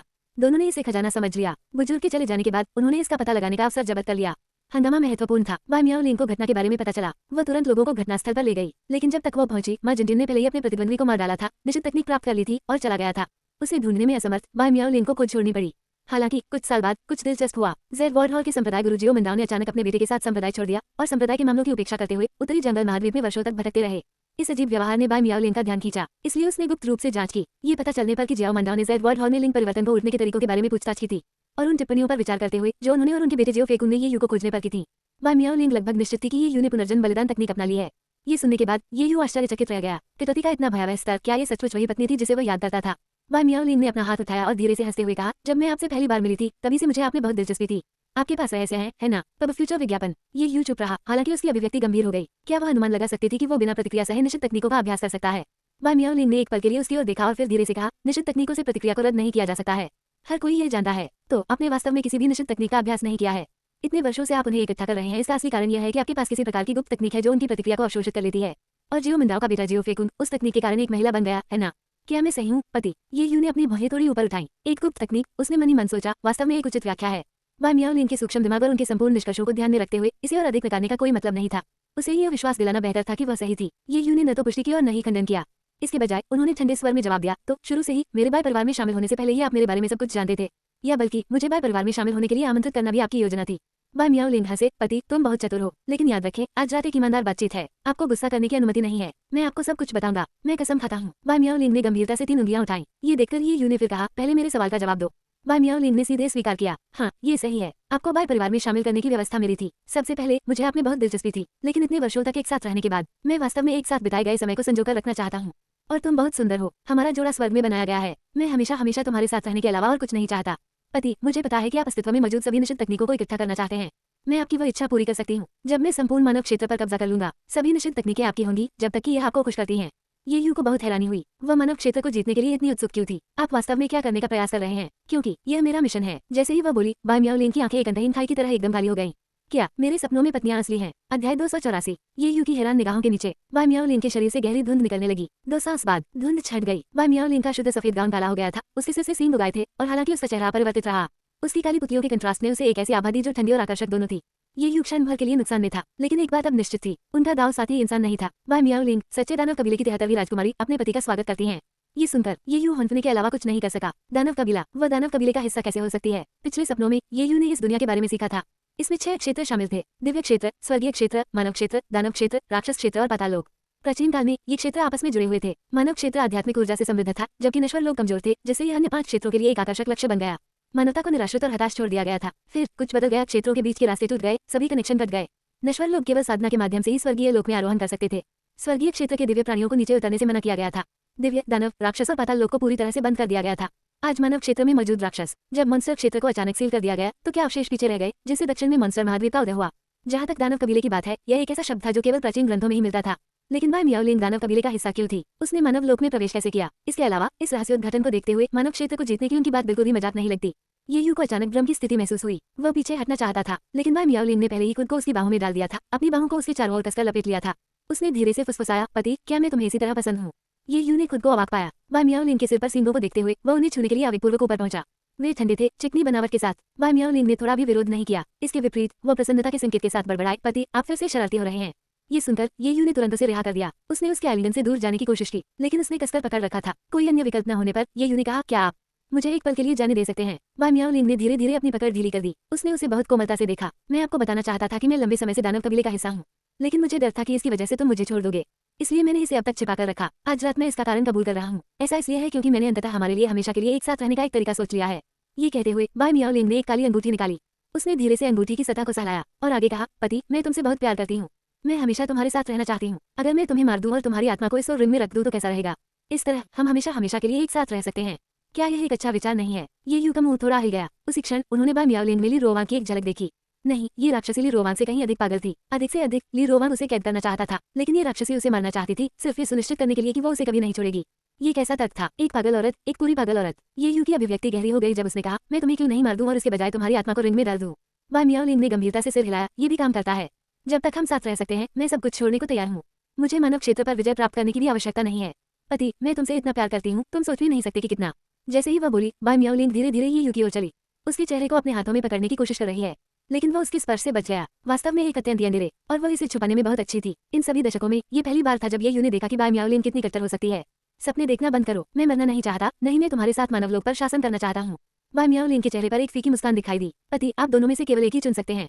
आप दोनों को मना नहीं कर सकते। जैसे ही उसने बोलना समाप्त किया, अंतिम चरण के असेंशन दायरे दानव के भयानक दबाव ने क्षेत्र को भर दिया। ये यू को अपने ऊपर भारी दबाव महसूस हुआ। एक उद्गम क्षेत्र दानव, उसने अपनी शक्ति को कितनी गहराई से छुपाया था। अगले ही पल में बाय मियाओलिंग की आकृति अंधेरे में गायब हो गई। किसी तरह पूरा क्षेत्र काली धुंध में डूब गया था। उसके ऊपर एक विशाल ऊर्ध्वाधर पृथ्वी दिखाई दी। उसे बर्फीली निगाहों से घूरते हुए बाय मियाओलिंग की आवाज सभी दिशाओं से गूंज उठी। पति, क्या यह अद्भुत नहीं होगा यदि आप मानव क्षेत्र को जीतने में मेरी मदद करने को तैयार हो? लेकिन चूंकि आप अनिच्छुक हैं, तुम्हें अपने तरीके से अपने साथ रखने के अलावा मेरे पास कोई विकल्प नहीं है, क्योंकि मैं तुमसे बहुत प्यार करता हूँ। पूरा पागल, ये यू ने मन ही मन शाप दिया। उसने तुरंत काली धुंध को तितर बितर करने और भागने के लिए अपनी तकनीकों का उपयोग करने की कोशिश की, लेकिन अप्रत्याशित रूप से ऊपर की विशाल पुतली अचानक लाल रोशनी से चमक उठी। ये यू का शरीर अकड़ गया। चाहे उसने कितनी भी कोशिश की, वह एक इंच भी आगे नहीं बढ़ सका। यहाँ तक कि उनके भीतर की आध्यात्मिक ऊर्जा भी पूरी तरह से दबा दी गई थी। बाय मियाओलिंग की आवाज फिर से सुनाई दी। पति, चिंता मत करो, मैं जल्दी आ जाऊंगी। मैं तुम्हें ज्यादा दर्द महसूस नहीं होने दूंगा। बस एक पल के लिए सहें और फिर हम हमेशा के लिए एक साथ रहेंगे। काली धुंध छा गई और ये यू के शरीर को पूरी तरह निगल गई। अचानक बाय मियाओलिंग की अभिव्यक्ति बदल गई। उसने काली धुंध को दूर करते हुए तेजी से अपना हाथ हिलाया, केवल ये देखने के लिए कि ये यू की आकृति गायब हो गई थी। पीछे कुछ भी नहीं छोड़ा। बाय मियाओलिंग पूर्व की ओर मुड़ गई। उसने जो अवरोध खड़ा किया था वो पूरी तरह से नष्ट हो गया। क्या वह पहले ही चला गया है, जैसा कि मेरे पति को उम्मीद थी? इतने शक्तिशाली दमन के तहत बच निकलने के लिए वह वास्तव में उल्लेखनीय है। मुझे उससे और भी अधिक प्यार हो रहा है। इस बीच ये यू पहले ही हजारों मील दूर उड़ चुका था। यदि उसने समय पर भागने की तकनीक का उपयोग नहीं किया होता तो वो वास्तव में वही नष्ट हो गया होता। अभी उस दृश्य के बारे में सोचते हुए उसकी रीढ़ में सिहरन दौड़ गई। राक्षस कबीले के तरीके वास्तव में भयानक थे। क्या मेरे सपनों में पत्नियां असली हैं? अध्याय 285। जैसे ही ये यू हवा में उड़ रहा था, उसने बाय परिवार के साथ बिताए अपने वर्षों को याद किया। दशक शांति से बीत गए। बाय मियाओलिंग से शादी करने और दाव साथी बनने के बाद से उनका रिश्ता प्यार के अलावा और कुछ नहीं था। रातों रात सब कुछ क्यों बदलना पड़ा? नहीं, शायद वास्तव में कुछ भी नहीं बदला था। प्यार में डूबे किसी व्यक्ति की निगाहें छुपाना मुश्किल होता है। इतने सारे स्वप्न सिमुलेशन से गुजरने के बाद, इतने वर्षों तक जीवित रहे और बहुत सारी पत्नियों से मिले, ये यू व्यावहारिक रूप से खुद को दिल का मालिक कह सकता है। प्यार या उसकी कमी कुछ ऐसी चीज थी जिसे वह स्पष्ट रूप से महसूस कर सकता था। उस माप से बाई मियाओलिंग वास्तव में उससे बहुत प्यार करती थी, लेकिन वह ली रोवांग की तुलना में कहीं अधिक खतरनाक यंडेरे थी। इस विचार ने ये यू की रीढ़ में सहरन पैदा कर दी।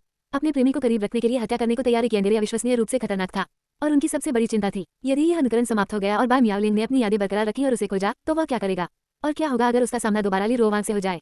यंडेरे बनाम यंडेरे, वह एक शीर्ष स्तरीय युद्ध क्षेत्र होगा, या शायद एक संपूर्ण नरसंहार। नहीं, उसे जल्दी से अपनी शक्ति मजबूत करनी थी, न कि केवल सिमुलेशन में खुद को बचाने के लिए, लेकिन वास्तविकता में उसकी सुरक्षा सुनिश्चित करने के लिए भी। ऐसी पत्नी का होना सचमुच एक कठिन परीक्षा थी। बेशक यदि संभव हो तो उससे छुटकारा पाना कोई बुरा विकल्प नहीं होगा। ये यू के दिमाग में उनके साथ बीते पलों की तस्वीरें तैरने लगी। कोमल देखभाल करने वाली बाई मियाओलिंग, हमेशा इतनी विचारशील। उसके उस पक्ष को नजरअंदाज न करना कठिन था, लेकिन कई बार ऐसा भी होता था जब कोई नर्म दिल नहीं हो पाता था। ये यू की निगाहें दृढ़ हो गईं। बस तभी उसने देखा कि सामने एक परिचित व्यक्ति खड़ा है। ये बाई युबेन थी, बाई परिवार की मुखिया। ये यू तुरंत दूरी बनाए रखते हुए रुक गया। उन्हें यकीन नहीं था कि बाई युबेन को एक राक्षस के रूप में बाई मियाओलिंग की असली पहचान के बारे में पता था। यदि उसने ऐसा किया तो बाई युबेन उसे मारने के लिए यहाँ हो सकती है, लेकिन अगर वह नहीं जानता था तो क्या ये यू को उसे यह बताना चाहिए। जैसा उसने सोचा, बाई युबेन धीरे धीरे पास आई। तभी ये यू ने देखा कि बाई युबेन के पहले खूबसूरत चेहरे का बायां हिस्सा अब लाल और सूज गया था। उसका लबादा थोड़ा अस्त व्यस्त था, मानो उसे पीटा गया हो। वास्तव में ये यू का अनुमान सही था। बाई युबेन को वास्तव में पीटा गया था आधे एक घंटे पहले। जैसे ही ये यू बैरियर तोड़कर चला गया, बाई युबेन ने तुरंत बाहर से प्रवेश किया था। जब उसने बाई मियाओलिंग को अभी भी राक्षसी रूप में देखा तो वह घबरा गया और अपने घुटनों पर गिर गया। मास्टर, ये यू आपकी असली पहचान जानता है। अगर वह इसे फैलाता रहेगा तो ये हमारी योजनाओं को खतरे में डाल सकता है। मुझे अब उसे मारने दो। ये सुनकर बाई मियाओलिंग की अभिव्यक्ति बर्फीली हो गई। उसके हाथ की तेज लहर के साथ एक अदृश्य थप्पड़ ने बाई युबेन को जमीन पर गिरा दिया। अपने चेहरे पर चुभने वाले दर्द को सहते हुए बाई युबेन जल्दी से उठी और विरोध करने की हिम्मत न करते हुए फिर से घुटनों के बल बैठ गई। बाई मियाओलिंग ने ठंडे स्वर में कहा, आप क्या सोचते हैं कि आप कौन हैं? तुमने मेरे आदमी को छूने की हिम्मत की। क्या आपका दिमाग खराब हो गया है? यह मत भूलो कि किसने तुम्हें आरोहण क्षेत्र की शक्तियां प्रदान की। जैसे मैं तुम्हें शक्ति दे सकता हूँ वैसे ही मैं इसे वापस भी ले सकता हूँ। बाई युबेन ने अपना माथा जमीन पर दबाया। कांपती आवाज में उसने विनती की, कृपया मुझे माफ कर दीजिए मास्टर। वास्तव में बाई युबेन की असली ताकत मध्यचरण असेंशन क्षेत्र थी। हालांकि उसने इसे छुपाकर रखा था। इस तरह वो कुछ शक्तिशाली हस्तियों का ध्यान आकर्षित करने से बच सकता था, जिससे मामलों को चुपचाप संभालना आसान हो जाता था। बाई मियाओलिंग ने अपनी कनपटी को रगड़ा, स्पष्ट रूप से परेशान। मुझे क्या करना चाहिए? हम केवल थोड़े समय के लिए अलग हुए हैं और मैं पहले से ही उसे बहुत याद करता हूँ। मैं सचमुच उसे देखना चाहता हूँ। बाई युबेन ने आवाज न करने का साहस करते हुए अपनी आंखें बंद कर ली। अभी एक क्षण पहले उसने कई बाधाओं के बावजूद हत्या के जबरदस्त इरादे को महसूस किया था, और अब वो कह रही थी कि उसे उसकी याद आती है। वास्तव में चाहे मानव या दानव क्षेत्र में महिलाएं चंचल प्राणी थीं, लेकिन अगर ये यू जीवित रहा तो यह मूल योजना को गंभीर रूप से बाधित कर सकता है। बाई मियाओलिंग ने अपनी उंगलियां चटकाईं, खुद को एक काली बाधा में ढकते हुए। क्षण भर बाद बाधा समाप्त हो गई और बाई मियाओलिंग ने अपना मानव रूप फिर से शुरू कर दिया। उसने बाई युबेन को एक मेमोरी स्टोन और एक स्टोरेज रिंग फेंक दी। जाओ ये यू को ढूंढो और उसे ये दे दो। मेमोरी स्टोन में एक संदेश है जिसे मैं उसे सुनाना चाहता हूँ, और याद रखें आपको उसके सिर के एक भी बाल को नुकसान नहीं पहुंचाना है। अब फ्यूचर द्वारा विज्ञापन, उसके पसीने की एक बूंद भी आपके जीवन से अधिक मूल्यवान है। बाई युबेन तुरंत सहमत हो गई और सोल लोकिंग नदी छोड़ दी, जो उन्हें वर्तमान परिदृश्य में ले आया। बाई युबेन ने धीरे से सांस छोड़ी और ये यू के पास चला गया। उसने अपना दाहिना हाथ बढ़ाया। उसकी हथेली के ऊपर स्टोरेज रिंग और मेमोरी स्टोन तैर रहा था। ये मेरे स्वामी की ओर से हैं, इन्हें ले लो। ये यू तुरंत नहीं पहुंचे। इसके बजाय उसने धीरे से पूछा, मास्टर आपका मतलब बाई मियाओलिंग है? बाई युबेन ने बिना किसी हिचकिचाहट के सिर हिलाया। ये देखकर ये यू एक कड़वी मुस्कान दिए बिना नहीं रह सका। जैसा कि अपेक्षित था, बाई युबेन भी बाई मियाओलिंग के लोगों में से एक थी। अगले ही पल ये यू की अभिव्यक्ति अजीब हो गई, क्योंकि उसने अस्थायी रूप से पूछा, क्या आप भी एक राक्षस हैं, या क्या पूरा बाई परिवार राक्षसों से बना है? बाई युबेन ने गंभीरता से उत्तर दिया, हम सभी इंसान हैं। इस प्रतिक्रिया से ये यू को राहत की सांस लेने का मौका मिला। एक पल के लिए उसने सोचा कि वो दशकों से एकमात्र इंसान के रूप में एक राक्षस के घोंसले में रह रहा है। ये देखते हुए कि ये यू ने अभी भी स्टोरेज रिंग और मेमोरी स्टोन लेने का कोई इरादा नहीं दिखाया, बाई युबेन ने फिर से कहा, ईमानदारी से कहूँ तो मैं तुम्हें मारना पसंद करूंगी, लेकिन मेरे स्वामी ने इसे मना किया है। उसने तुम्हें ये वस्तुएं देने पर भी जोर दिया। उन्हें बिना किसी चिंता के ले लो, वे जाल नहीं है। अगर मैं तुम्हें मारना चाहता तो मैं अकेला ही काफी होता। चालों का सहारा क्यों लिया जाए? जैसे ही उन्होंने बोलना समाप्त किया, बाई युबेन की असेंशन क्षेत्र की शक्तियों से एक भयानक दबाव उत्पन्न हुआ। ये यू ने शांत भाव बनाए रखा, हालांकि अंदर से वह स्तब्ध था। वह नहीं जानता था कि बाई युबेन असेंशन क्षेत्र में थी। ऐसा लग रहा था कि यह बाई परिवार का मुखिया, एक राक्षस राजकुमारी का नौकर, भी अपनी असली ताकत छिपा रहा था। यदि एक नौकर भी मध्यचरण के असेंशन दायरे में हो सकता है तो बाई मियाओलिंग वास्तव में असाधारण था। और कौन जानता था कि उसने ऐसे कितने नौकरों को नियंत्रित किया था। अगर बहुत सारे होते तब शायद मानव क्षेत्र को जीतने की उसकी महत्वाकांक्षा पूरी तरह से अवास्तविक नहीं थी। एक पल के चिंतन के बाद ये यू ने हाथ बढ़ाया और स्टोरेज रिंग और मेमोरी स्टोन ले लिया। बाई युबेन झिझकी, फिर उसकी आकृति टिमटिमाई और गायब हो गई। उसके जाने के बाद ये यू ने धीरे धीरे मेमोरी स्टोन में आध्यात्मिक ऊर्जा का संचार किया। क्या मेरे सपनों में पत्नियां असली हैं? अध्याय 286। चूंकि मेमोरी स्टोन आध्यात्मिक ऊर्जा से भरपूर था, बाई मियाओलिंग का एक प्रक्षेपण अचानक प्रकट हुआ। इस छवि में वह अपने मानवीय भेष में वापस आ गई थी। उसके सिर पर सींग गायब हो गए थे। उसके कपड़े एक बार फिर एक साधारण सफेद धुंध वाली पोशाक में बदल गए। वह हमेशा की तरह सौम्य और प्यारी लग रही थी। ये यू को लगभग ऐसा महसूस हुआ मानो उसने लोकिंग रिवर ऑफ स्पिरिट्स के पास जो कुछ भी देखा वह एक दुष्स्वप्न से ज्यादा कुछ नहीं था। यह असली बाई मियाओलिंग लग रहा था, लेकिन निस्संदेह यह असंभव था। बाई मियाओलिंग ने मुस्कुराते हुए कहा, हमें अलग हुए ज्यादा समय नहीं हुआ है, फिर भी मुझे अपने पति की बहुत याद आती है। मुझे आश्चर्य है, क्या मेरे पति भी मेरे बारे में सोचते हैं? ईमानदारी से कहूँ तो भले ही मैंने लोकिंग नदी पर जाने से पहले हर चीज के लिए तैयारी की थी, फिर भी वास्तव में कोई कदम उठाना कठिन था। पति, इस पर सोचने के लिए कुछ समय लें। यदि आप मानव क्षेत्र पर शासन करने में मेरे साथ शामिल होना चाहते हैं तो मेरे पास वापस आएं। मैं वादा करता हूँ, मैं तुम्हारे प्रति अब और अधिक जानलेवा विचार नहीं रखूंगा। जब वो समय आएगा मैं संसार पर शासन करूंगा और तुम मुझ पर शासन करोगे। क्या यह अद्भुत नहीं होगा? लेकिन अगर आप वापस न लौटने का फैसला करते हैं तो ये भी ठीक है। फिलहाल मैं आपके विरुद्ध कोई कदम नहीं उठाऊंगा। मैं तुम्हें बढ़ने के लिए कुछ जगह दूंगा। अब से 100 साल बाद मैं तुम्हें फिर ढूंढने आऊंगा। अगर तुम अभी मेरे साथ रहने से इनकार करोगे तो मेरे पास बल प्रयोग के अलावा कोई विकल्प नहीं बचेगा।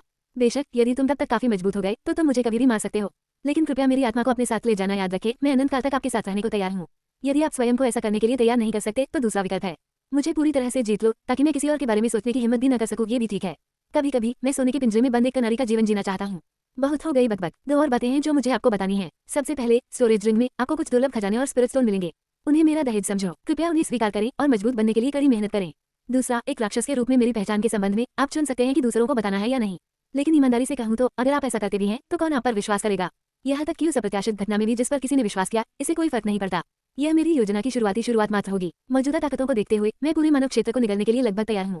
हालांकि यदि आप मेरी पहचान दूसरों को नहीं बताने का निर्णय लेते हैं तो मैं इसे आपके गहरे स्नेह के संकेत के रूप में मानूंगा। आखिरकार आपके लिए एक शब्द, मेरे पति। कोई फर्क नहीं पड़ता कि आप क्या निर्णय लेते हैं, मैं आपका समर्थन करता हूँ। तुमसे प्यार है। अपनी बात खत्म करने के बाद बाय मियाओ लिन की छवि धीरे धीरे फीकी पड़ गई। मेमोरी स्टोन भी मन पड़ गया, उसकी रोशनी खो गई। ये यूं ने हंसते हुए शाप दिया, क्या पागल है, एक दूसरे को मारना या एक दूसरे द्वारा मारा जाना। प्यार का इतना चरम रूप बिल्कुल समझ से परे है। फिर भी बाय मियाओ लिन के दूसरे प्रस्ताव ने उन्हें आकर्षित किया। उसे पूरी तरह से जीतना, उसे अपनी कहनी बनाना। दिलचस्प महिला, बस रुको, वो दिन दूर नहीं है जब यह आएगा मैं तुम्हें अपने उस पागल स्वभाव पर अंकुश लगाना सिखाऊंगा। उस पल में ये यूं के भीतर विजय की तीव्र इच्छा उमड़ पड़ी। एक झटके में वह तेज गति से आगे बढ़ते हुए तलवार की रोशनी की एक लकीर में बदल गया। 105 साल की उम्र में ये यूं सफलतापूर्वक क्लेश चरण के शिखर पर आरोहण के कगार पर पहुंच गया। इस यात्रा में 20 वर्ष बीत गए। ये यूं ने पूरे उत्तरी जंगल महाद्वीप की यात्रा की। इस समय के दौरान वह कुछ निश्चित तकनीकों को इकट्ठा करने में कामयाब रहे, जिससे उनकी शक्ति में काफी वृद्धि हुई। अपने वचन के अनुसार बाय मियाओ लिन उसकी तलाश में नहीं आई थी, और जहाँ तक उसकी राक्षसी पहचान का सवाल है, ये यूं ने किसी को नहीं बताया था। इन वर्षों में ये यूं को भी कुछ एहसास हुआ था। बाय मियाओ लिन के लिए संपूर्ण मानव क्षेत्र को जीतना बिल्कुल असंभव था। कम से कम 1000 वर्षों में भी नहीं। अपने सपनों में उसने खुद को उत्तरी जंगल महाद्वीप को साफ करते हुए देखा था, यहाँ तक कि संप्रदायों को रोनना भी। और बाय मियाओ लिन ने जवाब में एक शब्द भी नहीं कहा। ये यूं उसके बारे में जो जानता था उससे पता चलता है कि वह धैर्यवान थी, लेकिन कार्रवाई किए बिना 1000 साल तक इंतजार करने की हद तक नहीं। एकमात्र स्पष्टीकरण ये था कि बाय मियाओ लिन विफल हो गए थे, तो उसे चिंता क्यों करनी चाहिए। बेशक यह आंशिक रूप से उनकी अपनी महत्वाकांक्षा बोल रही थी। ये यूं का मानना था कि जब तक वो चढ़ता रहेगा वह बाय मियाओ लिन को पूरी तरह से हराने के लिए कुछ निश्चित तकनीकों पर भरोसा कर सकता है। आखिरकार एक राक्षसी को वश में करने के आकर्षण का विरोध कौन कर सकता है। अपने कष्ट से गुजरने से ठीक पहले ये यूं उत्तरी जंगल महाद्वीप के किनारे पर लौट आया। इतने सालों तक दूर रहने के बाद वापस जाकर देखने का समय आ गया है। इस समय के दौरान उसे यकीन नहीं था कि उसका मालिक, जो बड़ा हो गया था, कम्युनिकेशन स्टोन का अधिक बार उपयोग कर रहा था। पब फ्यूचर द्वारा विज्ञापन उसके बारे में लगातार पूछते रहे, कहने को ज्यादा कुछ नहीं, लेकिन ये यूं समझ गया उसके मालिक जियो यूनिजिन उससे चूक गए। तो क्लेश चरण के चरम पर पहुंचने के बाद ये यूं तुरंत येलो स्प्रिंग्स मठ की ओर निकल पड़ा। लेकिन इसी क्षण येलो स्प्रिंग्स मठ के भीतर दर्जनों लाशें बिखरी पड़ी थीं। मुख्य हॉल के प्रवेश द्वार पर मास्टर जियो यूनिजिन के शरीर पर 2 गहरे हड्डियां उजागर करने वाले घाव थे। उनमें से धीरे धीरे खून टपकने लगा। 2 अधेड़ उम्र के पुरुष ठंडे भावों के साथ उसके सामने खड़े थे। वे कैस वैली के सदस्य थे, जो उत्तरी जंगल महाद्वीप की एक पवित्र भूमि है। उनके नाम कुई युवा और कुई हियान थे। दोनों क्लेश चरण के कृषक थे। कुई हियान ने उपहास किया, कीट कलाकृति को सौंप दो और मैं तुम्हें शीघ्र मौत दे दूंगा, नहीं तो तुम्हें बहुत कष्ट होगा। जियो यूनिजिन चिल्लाया, तुम्हारे सपनों में। कुई युवा और कुई हियान ने एक दूसरे पर नजर डाली, एक दूसरे की आंखों में मुस्कुराहट। कुई हियान जियो यंजियान को मारने की तैयारी करते हुए आगे बढ़े, लेकिन जैसे ही उसने अपना पहला कदम उठाया, जियो यूनिजिन के सामने अचानक एक आकृति प्रकट हुई। यह कोई और नहीं बल्कि ये यूं था। जियो यूनिजिन की आंखें सदमे से चौड़ी हो गईं। उन्होंने कभी उम्मीद नहीं की थी कि उनका शिष्य इस समय वापस आएगा। थोड़ी देर के लिए उसका दिल पसीज गया। उसने तुरंत अपने विचार व्यक्त किए, अब चले जाओ, इसका आपसे कोई लेना देना नहीं है। लेकिन ये यूं ने उसे नजरअंदाज कर दिया। कुई हियान और कुई युवा की ओर उदासीनता से देखते हुए उन्होंने कहा, तुम्हारी येलो स्प्रिंग्स मठ में अतिक्रमण करने की हिम्मत कैसे हुई? तुम मौत की राह पर चल रहे हो। इन शब्दों पर दोनों पवित्र कृषकों ने कुछ नहीं कहा। इसके बजाय वे कंधे से कंधा मिलाकर खड़े थे, अपना जादू चलाने की तैयारी कर रहे थे। वे समझ सकते थे कि ये यूं भी क्लेश चरण में था, लेकिन दोपहर एक परिदृश्य ने फिर भी उन्हें जीत का विश्वास दिलाया। हालांकि अगले सेकंड में कुई हियान अचानक जोर से कांपने लगा। एक पल में वह घुटनों के बल गिर पड़ा। उनका शरीर चिंताजनक गति से सूखने लगा। ये देखकर कुई युवा का दिल तेजी से धड़कने लगा। उसने जांच करने के लिए अपनी निगाहें नीचे झुका ली, लेकिन अचानक उसके पैरों के नीचे एक संरचना दिखाई दी। उसी क्षण काली आग की लपटें उठी जो आकाश की ओर पहुंच गईं। एक सांस के समय में कुई युवा को पूरी तरह से नष्ट कर दिया गया। उसका कोई निशान भी नहीं बचा। इस बीच उसके बगल में कुई हियान कागज की शीट की तरह पूरी तरह से सिकुड़ गया था। ये यूं की महारत हासिल निश्चित तकनीकों में से एक थी, रक्त जलाने वाली स्वर्गीय ज्वाला। क्या मेरे सपनों में पत्नियां असली हैं? अध्याय 287। निश्चित तकनीक, रक्त जलाने वाली स्वर्गीय ज्वाला, जो धलाइकार के स्वयं के रक्त, मांसपेशियों और हड्डियों को भस्म कर देती है। ये शत्रु को भस्म करने के लिए स्वर्गीय अग्नि को बुलाता है। धलाइकार जितना मजबूत होगा, प्रभाव उतना ही अधिक शक्तिशाली होगा। अपने चरम पर ये धलाइकार के ऊपर एक प्रमुख खेती क्षेत्र को जला सकता है। इसे क्षेत्रीय प्रभाव के रूप में भी देखा जा सकता है, हालांकि क्षति फैली हुई है। यह एक घातक निश्चित तकनीक है, व्यावहारिक रूप से एक आत्मघाती मंत्र है। हालांकि ये के लिए ये बेहद व्यावहारिक है। वह अपने दुश्मनों को खत्म करने के लिए दूसरों के खून और हड्डियों का बलिदान देता है, एक के बदले एक आदर्श सौदा। जियो यूनिजिन अपने सामने पड़े सिकुड़े हुए अवशेषों को अचंभे से देखता रहा। उसे विश्वास ही नहीं हो रहा था कि एक समय का मासूम लड़का इतना डरावना व्यक्ति बन गया है। 2 अत्यंत शक्तिशाली कृषक उसके हाथ के झटके से नष्ट हो गए। ये युवा अब किस प्रकार के साधना क्षेत्र में पहुंच गया था? क्या वह एकीकरण क्षेत्र हासिल कर सकता था? जियो यूनिजिन की नजर में एकीकरण क्षेत्र पहले से ही एक शिखर था जिसे वह केवल दूर से ही देख सकता था। जहां तक इससे आगे की बात है, उसने इसकी कल्पना करने की भी हिम्मत नहीं की। इसके अलावा ये 100 साल से भी कम समय से दूर था। एक सदी के भीतर एकीकरण क्षेत्र तक पहुंचना पहले से ही विस्मयकारी था। क्लेश चरण के लिए पूरे उत्तरी जंगल महाद्वीप में ऐसी कोई मिसाल नहीं थी। ये यू ने जियो यूनिजिन के चेहरे के सामने हाथ लहराया। उसने कुछ हैरान होकर कहा, तुम ऐसे क्यों लग रहे हो जैसे तुम जमे हुए हो? क्या ऐसा हो सकता है कि तुम्हारे सिर पर चोट लगी हो? जियो यूनिजिन ने चिढ़कर जवाब देते हुए कहा, दफा हो जाओ, तुम ही हो। लेकिन वह अपना वाक्य पूरा नहीं कर सका। साधना की दुनिया में ताकत को सम्मान मिला। इसमें कोई संदेह नहीं था कि ये यू की साधना अब उससे कहीं अधिक हो गई है और लगभग 100 वर्षों के अंतराल के बाद चीजें बदल गई थी। शायद अधिक औपचारिक स्वर की आवश्यकता थी। इसके अलावा जियो यूनिजिन को अच्छी तरह पता था कि उसने ये यू को कुछ भी नहीं सिखाया है। उसने जो बुनियादी तकनीक अपनाई वह निश्चित रूप से ये यू को इस स्तर तक लाने के लिए पर्याप्त नहीं थी। जियो यंजियान को अचानक थोड़ा संयमित महसूस हुआ। ये यू ने तुरंत इस पर ध्यान दिया। उसने एक गोली निकाली और उसे ईमानदारी से देते हुए कहा, मास्टर कृपया खुद को ठीक करने के लिए इसे लें। आपका स्वास्थ्य सर्वोपरि है। परिचित शब्द मास्टर सुनकर जियो यूनिजिन गर्मजोशी से भर गया। उसने तुरंत गोली निगल ली। उनके घाव स्पष्ट गति से ठीक होने लगे, जिससे पता चला कि यह गोली कोई सामान्य उपचार नहीं थी। इसकी उत्पत्ति निस्संदेह बाय मियाओलिन द्वारा उपहार में दी गई भंडारण अंगूठी थी। ये यू को स्वीकार करना पड़ा। उसकी राक्षसी दुल्हन का दहेज वास्तव में खजानों से भरा था। कुछ क्षण बाद जियो यूनिजिन लगभग पूरी तरह से ठीक हो गया। ये यू ने 2 हमलावरों की पहचान के बारे में पूछताछ करना शुरू कर दिया। ये जानने की उत्सुकता थी कि ऐसे शक्तिशाली क्लेश चरण के कृषक एकांत येलो स्प्रिंग्स मठ को क्यों निशाना बनाएंगे। जब उन्होंने क्लेश स्टेज का उल्लेख किया तो जियो यूनिजिन क्षण भर के लिए आश्चर्यचकित रह गया। यदि 2 गिरे हुए व्यक्ति वास्तव में क्लेश चरण में थे तो इससे ये यू क्या बना? एक सदी पुराने किसी को क्लेश चरण के कृषकों की हत्या करते हुए देखना विश्वास से परे था। जियो यूनिजिन को गर्व महसूस हुआ। उनके शिष्य ने ऐसी योग्यताएं प्राप्त कर ली थी। इसने उसे सचमुच खुशी से भर दिया। ये यू के सटीक साधना स्तर के बारे में उसने नहीं कहा था और जियो यूनिजिन ने नहीं पूछा था। इसके बजाय उसने दिन की घटनाओं को याद करना शुरू कर दिया। ये सामान्य रूप से शुरू हो गया था। हर कोई अपने सामान्य कार्य कर रहा था। लेकिन तभी कहीं से कोई हियान और कोई युवा अंदर आ गए।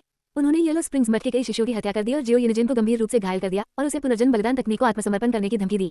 कारण जियो यूनिजिन को कोई पता नहीं था। हालांकि वह इस तकनीक को किसी भी शिष्य के सीखने के लिए बहुत भयावह मानते थे, लेकिन इसका मतलब यह नहीं था कि इसे इतनी आसानी से छोड़ दिया जाना चाहिए।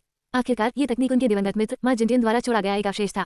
वह इसे आसानी से कैसे सौंप सकता है, खासकर तब जब कोई हियान और कोई युवा पहले ही बहुत सारे शिष्यों को मार चुके थे। संप्रदाय नेता के रूप में जियो यंजियान के पास मौत से लड़ने के अलावा कोई विकल्प नहीं था। ये सुनने के बाद ये यू तनावग्रस्त हो गया। उसने तुरंत पूछा कि क्या उसके माता पिता ये जिंग और मोहितान को कोई नुकसान हुआ है। जियो यूनिजिन ने अपना सिर थोड़ा हिलाया। ये छुट्टी का दिन था और ये जिंग और मोहितान दोनों जो अपने अवकाश के समय को महत्व देते थे येलो स्प्रिंग्स मठ में नहीं आए थे, तो वे सुरक्षित थे। ये यू ने राहत की सांस ली। यह एक राहत है, भगवान का शुक्र है। जियो यूनिजिन ने संपर्क किया और थोड़ा सा भौहें चढ़ाते हुए अवशेषों को देखा। यह अजीब है, उन्हें कैसे पता चला कि पुनर्जन्म बलिदान तकनीक यहाँ थी। ये यू भी उतना ही उत्सुक था। उन्होंने कोई हियान की आत्मा को निकालने के लिए तुरंत 10,000 सोल्स तकनीक का इस्तेमाल किया।